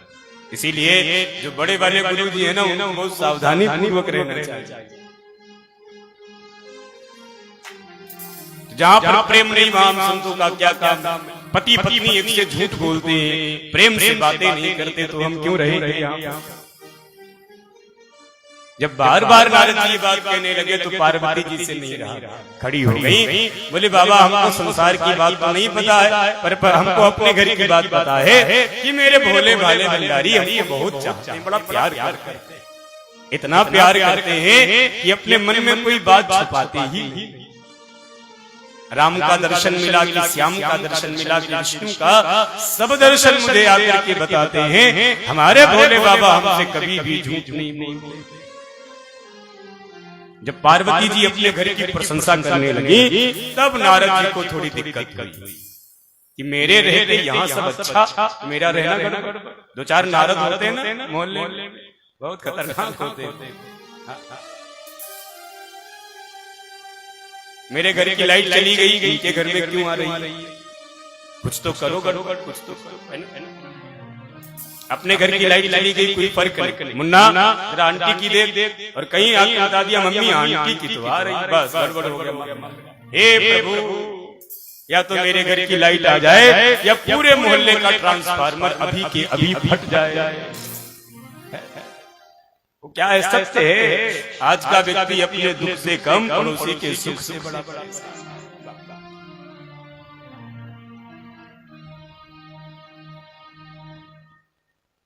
आपके भोले बाबा आपसे, हाँ हमारे भोले बाबा।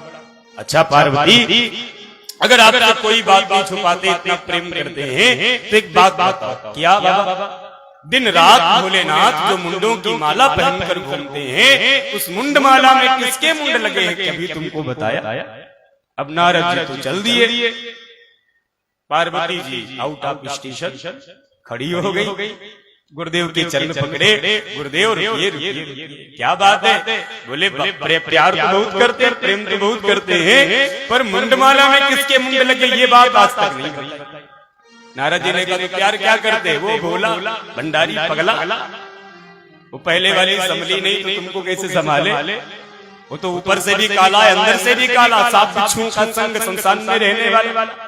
उस हर हर महादेव के चक्कर में पड़ी हो, अगर सच्चा प्रेम करते तो मुंड वाला में किसके मुंड लगे सबसे पहले तुमको बता। नारद जी तो जाने लगे, सामने से भोले बाबा आ रहे थे। नारद जी बोले हर हर महादेव, बाबा बोले हर हर महादेव। बाबा जल्दी पधारिए, माता जी ने याद किया। भोले बाबा समझ गए नारद जी घर से निकले मतलब घर का मैनेजमेंट गड़बड़ है, बिल्कुल। बाबा के कदम रुक गए। पार्वती जी ने अपने वस्त्र उतार दिए, आभूषण फेंक दिए और वो कोप भवन में चले। कोप भवन जैसे आज के दिन में हम जब घर बनाते हैं तो bedroom, drawing room, kitchen, bathroom ये अलग अलग होता है, तभी तो एक घर बनता है। बालकनी अलग, पार्किंग अलग। तो पहले के बड़े राजा महाराजा जब घर बनाते थे तो पत्नी के रूठने का कमरा वो अलग से बनाते, उसके ऊपर लिखा रहता था कोप भवन। अगर श्रीमती जी इसके अंदर चली गई तो फिर पूरा घर हिल जाता। इसीलिए उस कमरे में तोड़ने फोड़ने की चीजें रख दी जाती थी कि जब भी आपको गुस्सा आए तो आप खूब तोड़ो, खूब फोड़ो, और जब गुस्सा ठंडा हो जाए तो फिर क्रीम पाउडर लगा के बाहर आ जाए। ये उसका मैनेजमेंट होता है। आज का क्या मामला है? आज कोप भवन तो बनता नहीं है, तो माताओं ने पूरे घर को ही कोप भवन बना दिया। जहां मन आए, जहां जो चीज दिखाई पटक पूरा कोप भवन। महाराज दशरथ ने जब मंथरा से पूछा कि मंथरा इस पवित्र घड़ी में राम राज्याभिषेक होने वाला है, महारानी कैकेयी कहाँ? मंथरा ने कहा महाराज महारानी तो कोप भवन कहाँ है? कोप भवन सुनी सकुचेरा, कोप भवन सुनी सकुचेरा, कोप भवन सुनी सकुचेरा, कोप भवन सुनी सकुचेरा।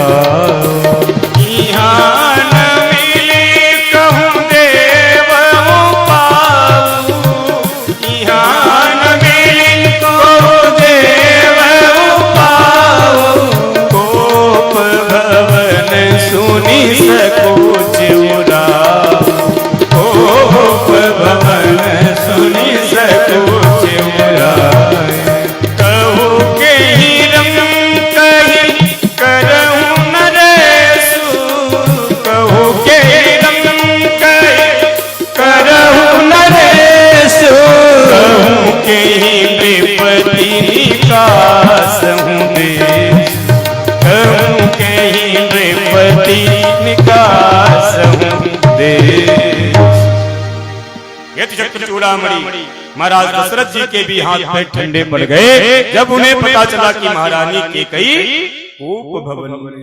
सोचो माताओं का क्रोध कहां तक जा सकता है। दशरथ जी जिनके नाम से सूर्य चंद्रमा इंद्र भी कांपा, एक रानी के रूठ जाने पर वो महाराज उसके हाथ पैर ठंडे पड़ गए, गिर पड़ा। कहू के रंग कहीं करहूं नरेशु, कहूं कहीं नृपति निकास देश। कोप भवन बड़ा विचित्र है। कोप भवन किसी के घर में कोप भवन न बने, किसी के घर में भी कोप भवन न हो। एक बार बेटा और बाप दोनों बालकनी में बैठे थे, चाय पी रहे थे। सास बहू रसोई में काम कर रहे थे। अचानक कप गिरा, टूट गया धड़ाम, पर पीछे से कोई आवाज नहीं आई। पिता बैठा था, उसने कहा तेरी पत्नी ने तोड़ा है। ये मेरा अनुभव कहता है, 50 साल का अनुभव। तेरी पत्नी ने कब तोड़ दिया? नहीं ये उसको समझा। बेटे ने कहा पिताजी मेरी पत्नी ने नहीं, मम्मी के हाथ से कब गिरा है। मैं भी अपने एक्सपीरियंस से बता सकता, मेरे पास भी अनुभव। उसने कहा तो अपनी माँ पे उंगली उठाता है, माँ तेरी कैसे कब गिरा सकती है? बेटे ने कहा पिताजी कप गिरने के बाद दूसरी आवाज नहीं आई, इस बात से ये बात प्रमाणित है कि कप मम्मी के हाथ से ही गिरा। अगर मेरी पत्नी के हाथ से गिरा होता तो पीछे से मम्मी की आवाज कि तुमने कप तोड़ दिया। कप गिरने के बाद पीछे से कोई आवाज नहीं आई, इस बात से ये बात प्रमाणित है कि कप मम्मी के हाथ से ही गिरा। इसलिए मेरा निवेदन सासू माँ से ज्यादा रहता है, बहुरियाओं से कम रहता है। सास भी कभी बहू उसको समझना चाहिए। बोले बाबा आगे मनोहार करने लगे, पार्वती तुमको क्या चाहिए, तुम इतना क्यों दुखी हो, कितना नाराज क्यों, बताओ मुझसे। पार्वती जी कहती आप ऊपर से भी काले अंदर से भी काले। बाबा कहते ऊपर से मैं काला हूँ, ये तो गॉड गिफ्टेड हूँ, ये तो प्रभु की कृपा है, पर अंदर से मैं काला नहीं। अंदर से काला वो होता है जो कपट करता है, चोरी करता है, जो झूठ बोलता है। न मैंने झूठ कहा, न कपट किया, न चोरी किया, तो मैं अंदर से कैसे कहा। पार्वती जी ने कहा कि आप दिन रात जो मुंडों की माला पहनकर घूमते हैं, इसमें किसके मुंड लगे आज तक आपने नहीं बताया। तब बोले बाबा गंभीर, पार्वती ये मुंड किसी दूसरे के नहीं, वैसे तो आप अम्बा हो, परम्बा हो, जगदम्बा हो, लेकिन लीला सिद्धि के लिए जब जब तुम अपने जीवन में परिवर्तन करती हो, लीला विश्राम होने के बाद जब तुम अपनी देह का त्याग करती हो, तो तुम्हारे प्रेम में संसान से तुम्हारा ही सिर उठाकर अपनी माला में हम पिरो देते। इतना प्यार हमसे करके तुम कहती हो कि हम झूठ, अरे मरने के बाद भी तुमको टांगे टांगे संपदा है तुमको। पार्वती जी ने कहा तब तो तुम महाकपटी। अब बोले बाबा ने कहा अब कैसे कपटी। बोली प्रभु ये जितने मुंड हैं सब मेरे ही हैं। हाँ हाँ हाँ, इसमें एक भी आपका मुंड नहीं लगा। इस बात का मुझे बड़ा दुख हुआ। माताएं चाहती है ना कि अगर हम थोड़ा फिसली हैं तो थोड़ा तुम भी फिसलो। तुम खड़े हो तो हम फिसल गए। तो पति पत्नी में क्या होता है, आंखों का बड़ा गजब का मामला होता है पति पत्नी का। वो बोलते नहीं, दुनिया समझ नहीं पाती मम्मी पापा में चल क्या रहा है। मम्मी पापा पूरी बात कह जाते, क्या है ना उनकी नजरों का खेल। क्या मैं भी नया नया दूल्हा बना तो मुझे थोड़ा अनुभव जाता है आगे आगे का, तो मैं क्षमा बोले गंगे मैया की जय। बाप बाप आपका एक इसलिए मुंड नहीं लगा, कहां से बात। तो आप बोले बाबा कहते नहीं पार्वती मैंने एक अद्भुत रस का पान किया, इसलिए न मेरा जन्म होता है न मेरा मरण। मैंने अद्भुत अमर कथा रस का पान किया। पार्वती जी चरणों में गिर पड़ी, निवेदन करने लगी प्रभु वह थोड़ा सा रस मुझे भी आप दान में दे दीजिए। मेरा भी बार बार का जो जन्म मरण का चक्कर है मुझे आप बचा लीजिए, मैं आपके चरणों की दास। माँ भगवती पर भोलेनाथ प्रसन्न हो गए। कैलाश के उतंग शिखर पर भोलेनाथ बैठ गए भगवान की कथा का अमृत दान करने। कोई भी कैलाश पे नहीं है, माँ भगवती पार्वती है दिव्य श्रोता और पुराण पुरुषोत्तम भगवान भोलेनाथ हैं दिव्य भागवत के वक्ता। केवल फूटा अंडा पड़ा हुआ है, बाकी कोई भी भोलेनाथ ने कथा कहना प्रारंभ कर दिया। जटा मुकुट सुर सर लोचन नलिन विशाल, नीलकंठ लावण्य निधि सुभाल विदुभा। सब बोले कर्पूर गौरम करुणावतारम संसार सारम भुजगेन्द्रहारम सदा वसंतम हृदयारविंदे भवम भवानी सहितम भवम भवानी सहितम नमामि। भोलेनाथ कथा कहने के लिए विद्यमान माता पार्वती ध्यान लगाकर एक कथा सुनने लगी। प्रथम दिवस की कथा के प्रभाव से अंडा साबुत हो, दूसरे दिन की कथा के प्रभाव से अंडे में जीव का प्रादुर्भाव हो गया, तीसरे दिन की कथा के प्रभाव से अंडा फूट गया और चौथे दिन भगवान श्री कृष्ण के पावन मंगलमय जन्मोत्सव की कथा को सुनकर के अंडे में जीव निकल आया, प्रादुर्भाव हो गया, तोते का बच्चा प्रकट हो। कथा सुनते सुनते माता पार्वती को निद्रा आ गई, वो सो गई। तो कथा कहीं बीच में विश्राम न ले बाबा तो आंख बंद करके सुना रहे थे। माता पार्वती सो गई।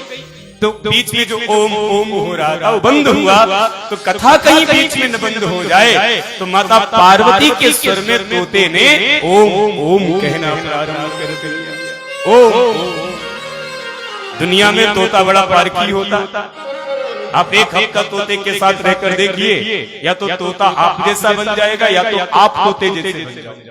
ये उसका बहुत विशेष गुण होता है, बहुत अच्छा। इसीलिए मैं अभी दिल्ली गया, रोहिणी कथा की, तो जिनके वहां कथा हो रही थी उनके बड़ी अच्छी बालकनी, बड़ा अच्छा गार्डन बना हुआ है। तो वो मुझको बोले कि गुरुजी मेरे गार्डन में फूल आ रहा है।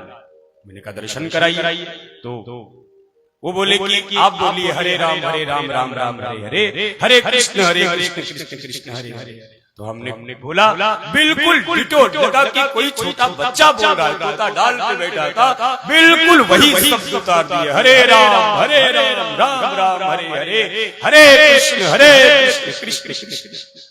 क्या गजब का दिमाग, क्या गजब की सोच। बिल्कुल उसी प्रकार से कथा ने विश्राम लिया। 7वें दिन भोले बाबा ने जयकारा लगाया, बोले भागवत भगवान की जय, गंगे मैया की जय। माता पार्वती की आंख खुल गई। बाबा आगे क्या हुआ, आगे क्या हुआ? कथा तो हो गई। अरे बाबा मैं तो सो गई थी, कथा कैसे हो गई? अगर तुम सो गई थी तो फिर ये कथा कौन सुन रहा था? जब पीछे मुड़ के देखा तो तोते का बच्चा बैठा कथा सुन रहा था। बोले बाबा को क्रोध आ गया, इसने मेरी कथा सुनी है, इसमें मुझे कोई आपत्ति नहीं है, पर इसने कथा बिना विधि के सुनी है, इसमें मुझे आपत्ति है। कथा व्यासपीठ के सामने बैठकर सुनता तो मुझे कोई आपत्ति नहीं होती, कथा इसने व्यासपीठ के पीछे बैठकर सुनी है, मानो इसने ब्रह्म विद्या की चोरी की है, इसलिए कथा जब भी सुनिए व्यासपीठ के सामने ही बैठ। लोग कहते क्या जाए सुनने, हारन से सुनाई पड़ रही, क्या जाए सुनने, टेलीविजन में तो कथा ही कथा आ रही है, बस बटन दबाओ कथा सुनो। क्या जाए सुनने, मोबाइल में तो कथा ही कथा भरी पड़ी है। लेकिन भाई उस कथा से कल्याण होता ना। बेड भी मिले, चाय भी मिले, और रिमोट भी मिले, टीवी भी मिले, गरम गरम पनीर की पकौड़ी भी मिले, तो कथा कैसे कल्याण करे? ये कथा तो साधु की।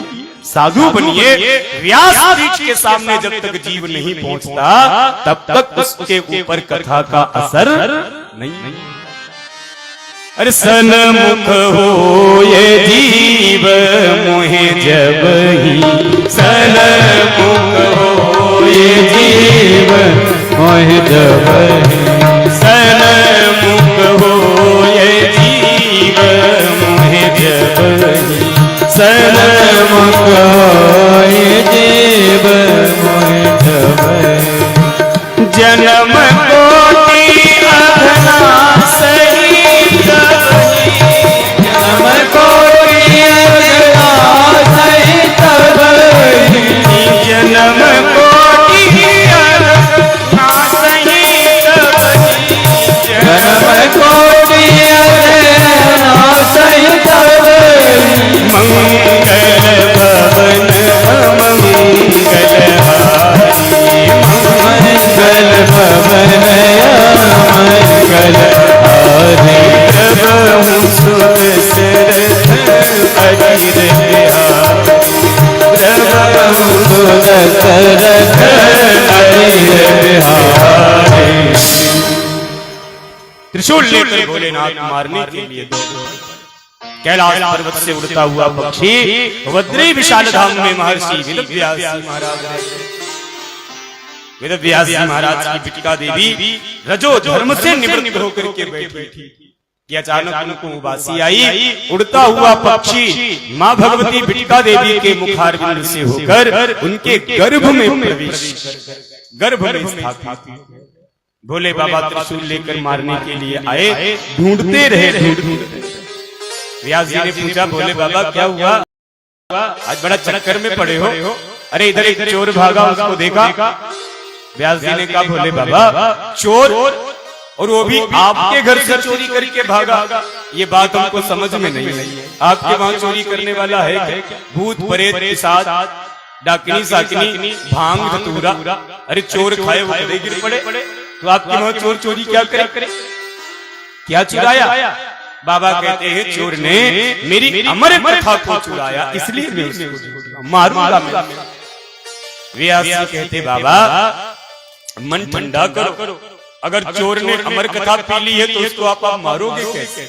वो तो मरेगा ही नहीं, और अगर मर गया तो फिर आपकी अमर कथा गड़बड़ हो जाएगी। तो इसलिए आप चोर के पीछे मत पड़ो।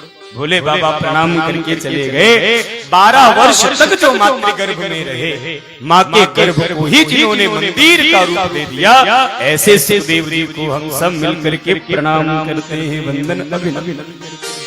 बोलिए श्री सुखदेव जी महाराज की जय, भागवत भगवान की जय, मैया की जय।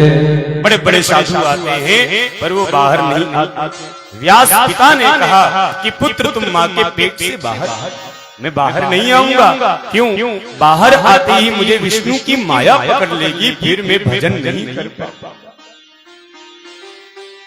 स्वयं मायापति नारायण आकर अगर मुझे वचन दे कि बेटा सुखदेव तुम पर मेरी माया का कोई असर नहीं होगा, तब तो मैं आऊंगा, वरना मैं यहाँ से बाहर नहीं।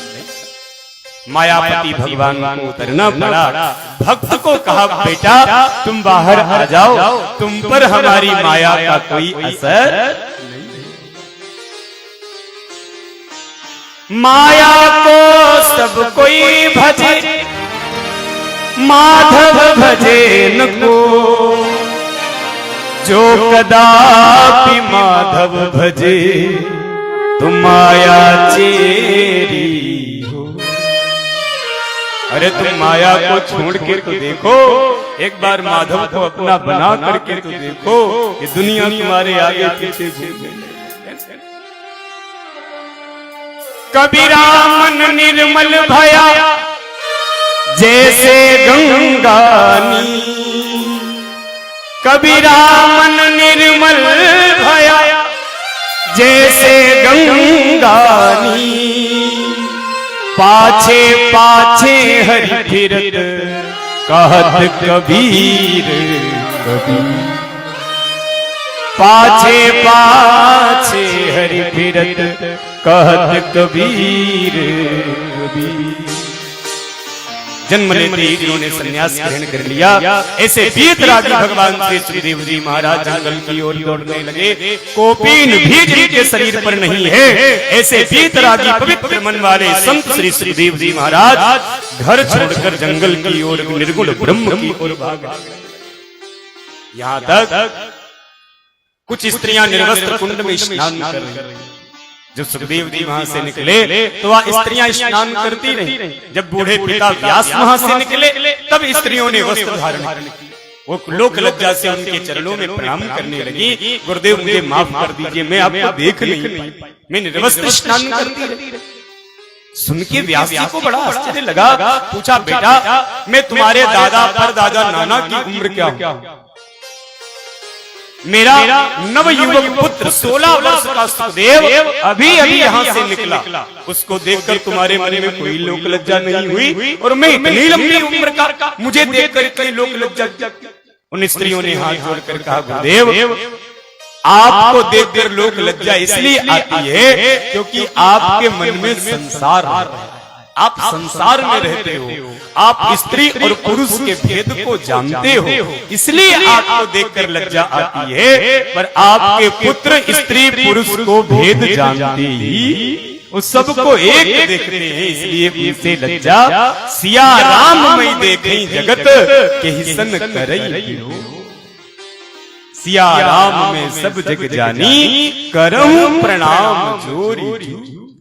वो किससे विरोध करते कि यम प्रव्रजंत मनुपे तम पेत कृत्यम द्वैपायनो विरह का तरया जुहा, पुत्रेति तन्मयतया तरवोभिनेदु तम सर्वभूत हृदयं मुनिमानतु। पिता व्यास वापस आकर अपने आश्रम में बैठ गए। भगवान श्री सुखदेव जी महाराज निर्गुण ब्रह्म की समाधि में बैठ गया। खिन्न मना बैठे नारद, खिन्न मना बैठे व्यास जी महाराज के पास नारद जी महाराज का आगमन। नारद जी महाराज कहते पाराशर नंदन आज बड़े उदास बैठे हो, क्या बात। व्यास जी कहते गुरुदेव हमें लगता है संसार में हमने आकर कुछ नहीं, ये 4 वेद लिखे, 17 पुराण लिखे, 100 उपनिषद लिखे, मुझे लगता है मैंने कोई सत्कर्म नहीं। नारद जी कहते व्यास जी जब तक श्रीमद् भागवत महापुराण की रचना नहीं करोगे तब तक आपके मन को सुख नहीं मिलेगा। व्यास जी महाराज अंतःकरण को शांत करके बैठ गए। नारद जी महाराज ने पिता ब्रह्मा के द्वारा प्रदत्त 4 मंत्रों की भागवत व्यास जी महाराज के अंतःकरण में उतार दी और उसी से अपने मन मंदिर में व्यास जी महाराज ने बृहद श्रीमद् भागवत महापुराण की रचना कर 4 मंत्रों से 18,000 मंत्र बना दिए, 12 स्कंधों का विशाल ग्रंथ बना दिया। पर यह प्रश्न उठा कि इस ग्रंथ को सबसे पहले पढ़ने वाला अधिकारी कौन? सबसे पहले इस पवित्र ग्रंथ को किसको पढ़ाया जाए? आकाशवाणी हुई, वो कोई दूसरा नहीं आपका औरस पुत्र सुखदेव। लेकिन वो तो ब्रह्म की समाधि में बैठा है, जब तक मेरे पास नहीं आता मैं उसे कैसे भागवत पढ़ा। 2-4 शिष्य थे व्यास जी के पास में, वो जंगल में लकड़ी लेने गए तो शेर चीता भालू ने उनको मारने का प्रयत्न किया, तो अपने बचाव में वह भागवत के श्लोक गाने लगे। भागवत के श्लोकों को सुन करके शेर चीता भालू भी नाचने लगे, गाने लगे, वो अपनी भावनाओं को परिवर्तित कर। व्यास जी को लगा ये तो बहुत अच्छा तरीका, जब शेर चीता भालू अपनी भाषाओं में परिवर्तन कर सकते हैं तो क्या मेरा पुत्र इन श्लोकों को सुनकर मेरे पास नहीं आएगा। अपने शिष्यों को श्लोक पढ़ा दिए और कहा जहां पर मेरा पुत्र निर्गुण ब्रह्म की समाधि में बैठा है वहीं पर जाकर तुम भागवत के श्लोक गाओ। जहां पर निर्गुण ब्रह्म की समाधि में भगवान श्री सुखदेव जी बैठे थे वहीं पर जाकर शिष्यों ने भगवान की खूबसूरती का वर्णन किया कि भगवान कैसे लग रहे हैं।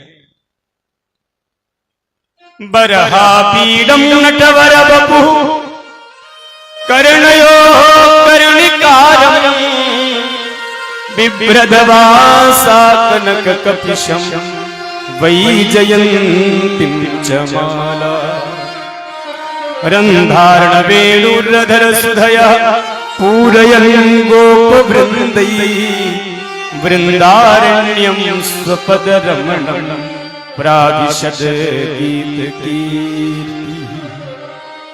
देखो तो सही, नंद के लाल को सुप्रभात होते ही गैया लेकर निकल पड़ते हैं। यमुना के पावन पुलिन पर खड़े हैं कलकल निनादनी भोवे हारिणी माँ भगवती। यमुना के पावन पुलिन पर खड़े श्याम सुंदर गाय बछड़ों ने जिनको चारों तरफ से घेर रखा। गाय बछड़े भी जिनकी मधुर मुस्कान पाने के लिए तड़पते हैं, चिल्लाते हैं, जिनकी वंशी को सुनने के लिए भावुक होकर गाय बछड़े भी दौड़े दौड़े चले आते हैं। वृंदारण्यम स्वपदरमणम, वो नंगे पैर श्याम सुंदर जब ब्रजवसुंधरा में चलते हैं तो बड़े बड़े अमलात्मा विमलात्मा संत ज्ञानी मुनिंद्र भी उनकी चरण रज पाने के लिए भागने लगते हैं, तड़पने लगते हैं। जय जयकार। वो जब कहीं दूर चले जाते हैं तो गोपियां सखियां उन्हें कन्हैया कन्हैया कन्हैया पुकारा करेंगे। वो गाती हैं, उनको बुलाती हैं और उनको मुस्कुरा करके अपनी ओर आकर्षित करती हैं। कन्हैया कन्हैया पुकारा करेंगे, कन्हैया कन्हैया पुकारा करेंगे। लताओं में ब्रिज की गुजारा करेंगे, लताओं में ब्रज की गुजारा करेंगे। कन्हैया कन्हैया पुकारा करेंगे, कन्हैया कन्हैया पुकारा करेंगे। कहीं तो मिलेंगे वो बाके बिहारी, कहीं तो मिलेंगे बाके बिहारी।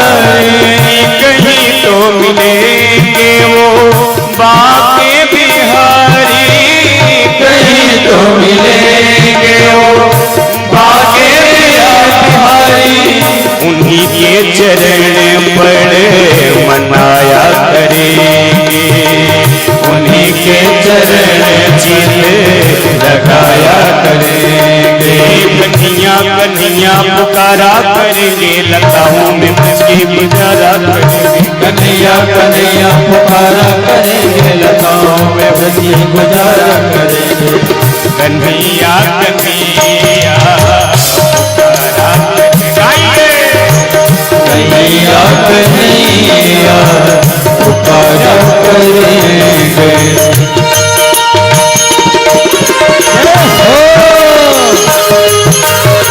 ताली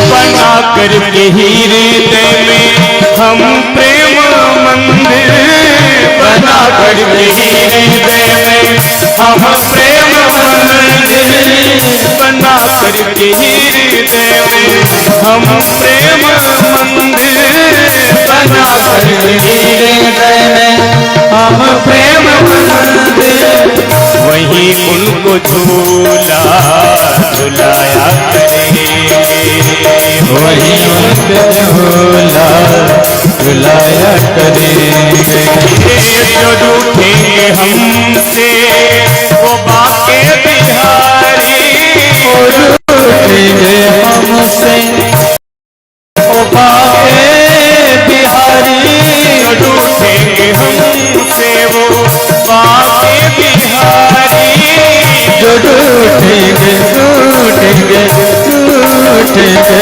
हमसे वो बाके बिहारी के चरण पर मनाया करे के चरण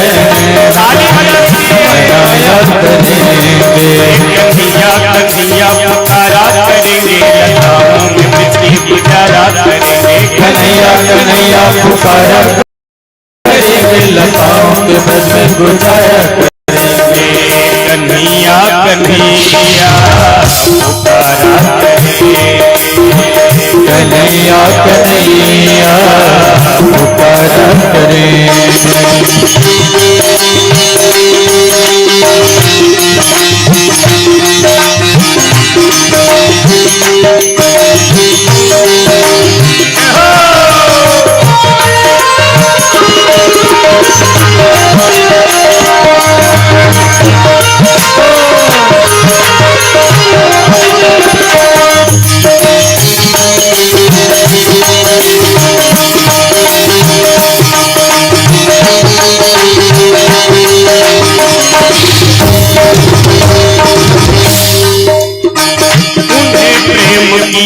डोर से बांध लेंगे उन्हें प्रेम की डोर से बांध लेंगे उन्हें प्रेम की डोर से बांध लेंगे उन्हें प्रेम की डोर से बांध लेंगे फिर वो कहाँ भाग जाया करेंगे गाया करेंगे उन्होंने नचाए थे ये ब्रह्मांड सारे उन्होंने नचाए थे ब्रह्मांड सारे उन्होंने नचाए थे ये ब्रह्मांड सारे उन्होंने नचाए थे ये ब्रह्मांड सारे मगर ये ब्रह्मांड सारे ये ब्रह्मांड सारे उन्होंने नचाए थे ये ब्रह्मांड सारे मगर अब उन्हें हम नचाया करेंगे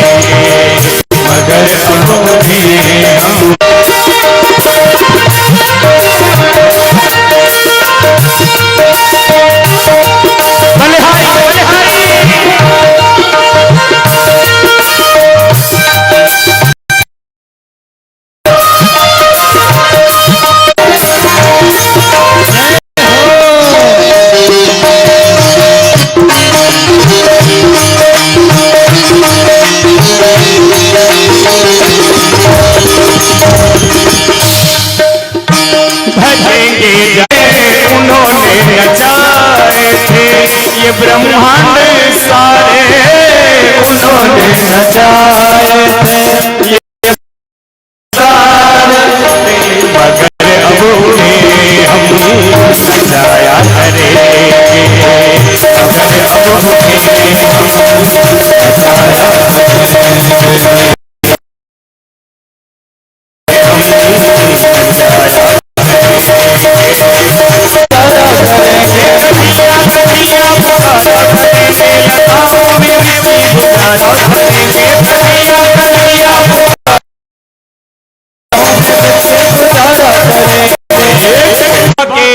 बिहारी की भक्तवत्सल भगवान की जय हो।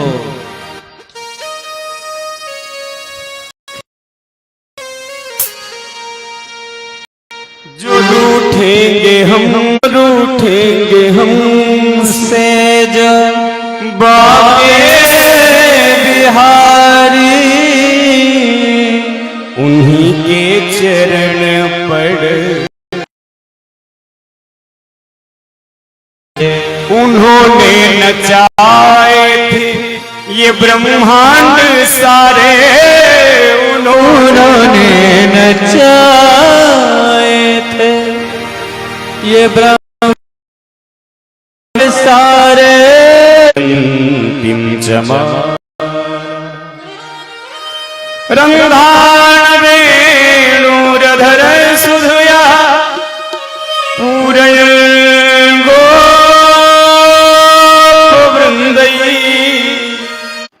बरापीडम।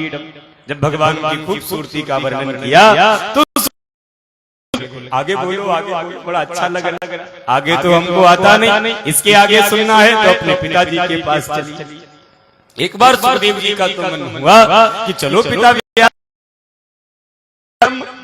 पर दूसरे ही पल मन सोचने लगा कि भगवान खूबसूरत दान कर देते हैं, दुनिया में उनसे बड़ा कृपालु दूसरा कोई भी, जो पूतना में दुर्गुण नहीं देखते, जो रावण कंस में दुर्गुण नहीं देखते, जो कुंभकर्ण करोड़ों गुना ठाकुर जी मन से उससे भी ज्यादा दौड़ पड़े भगवान के लिए, सब कुछ छोड़ दिया।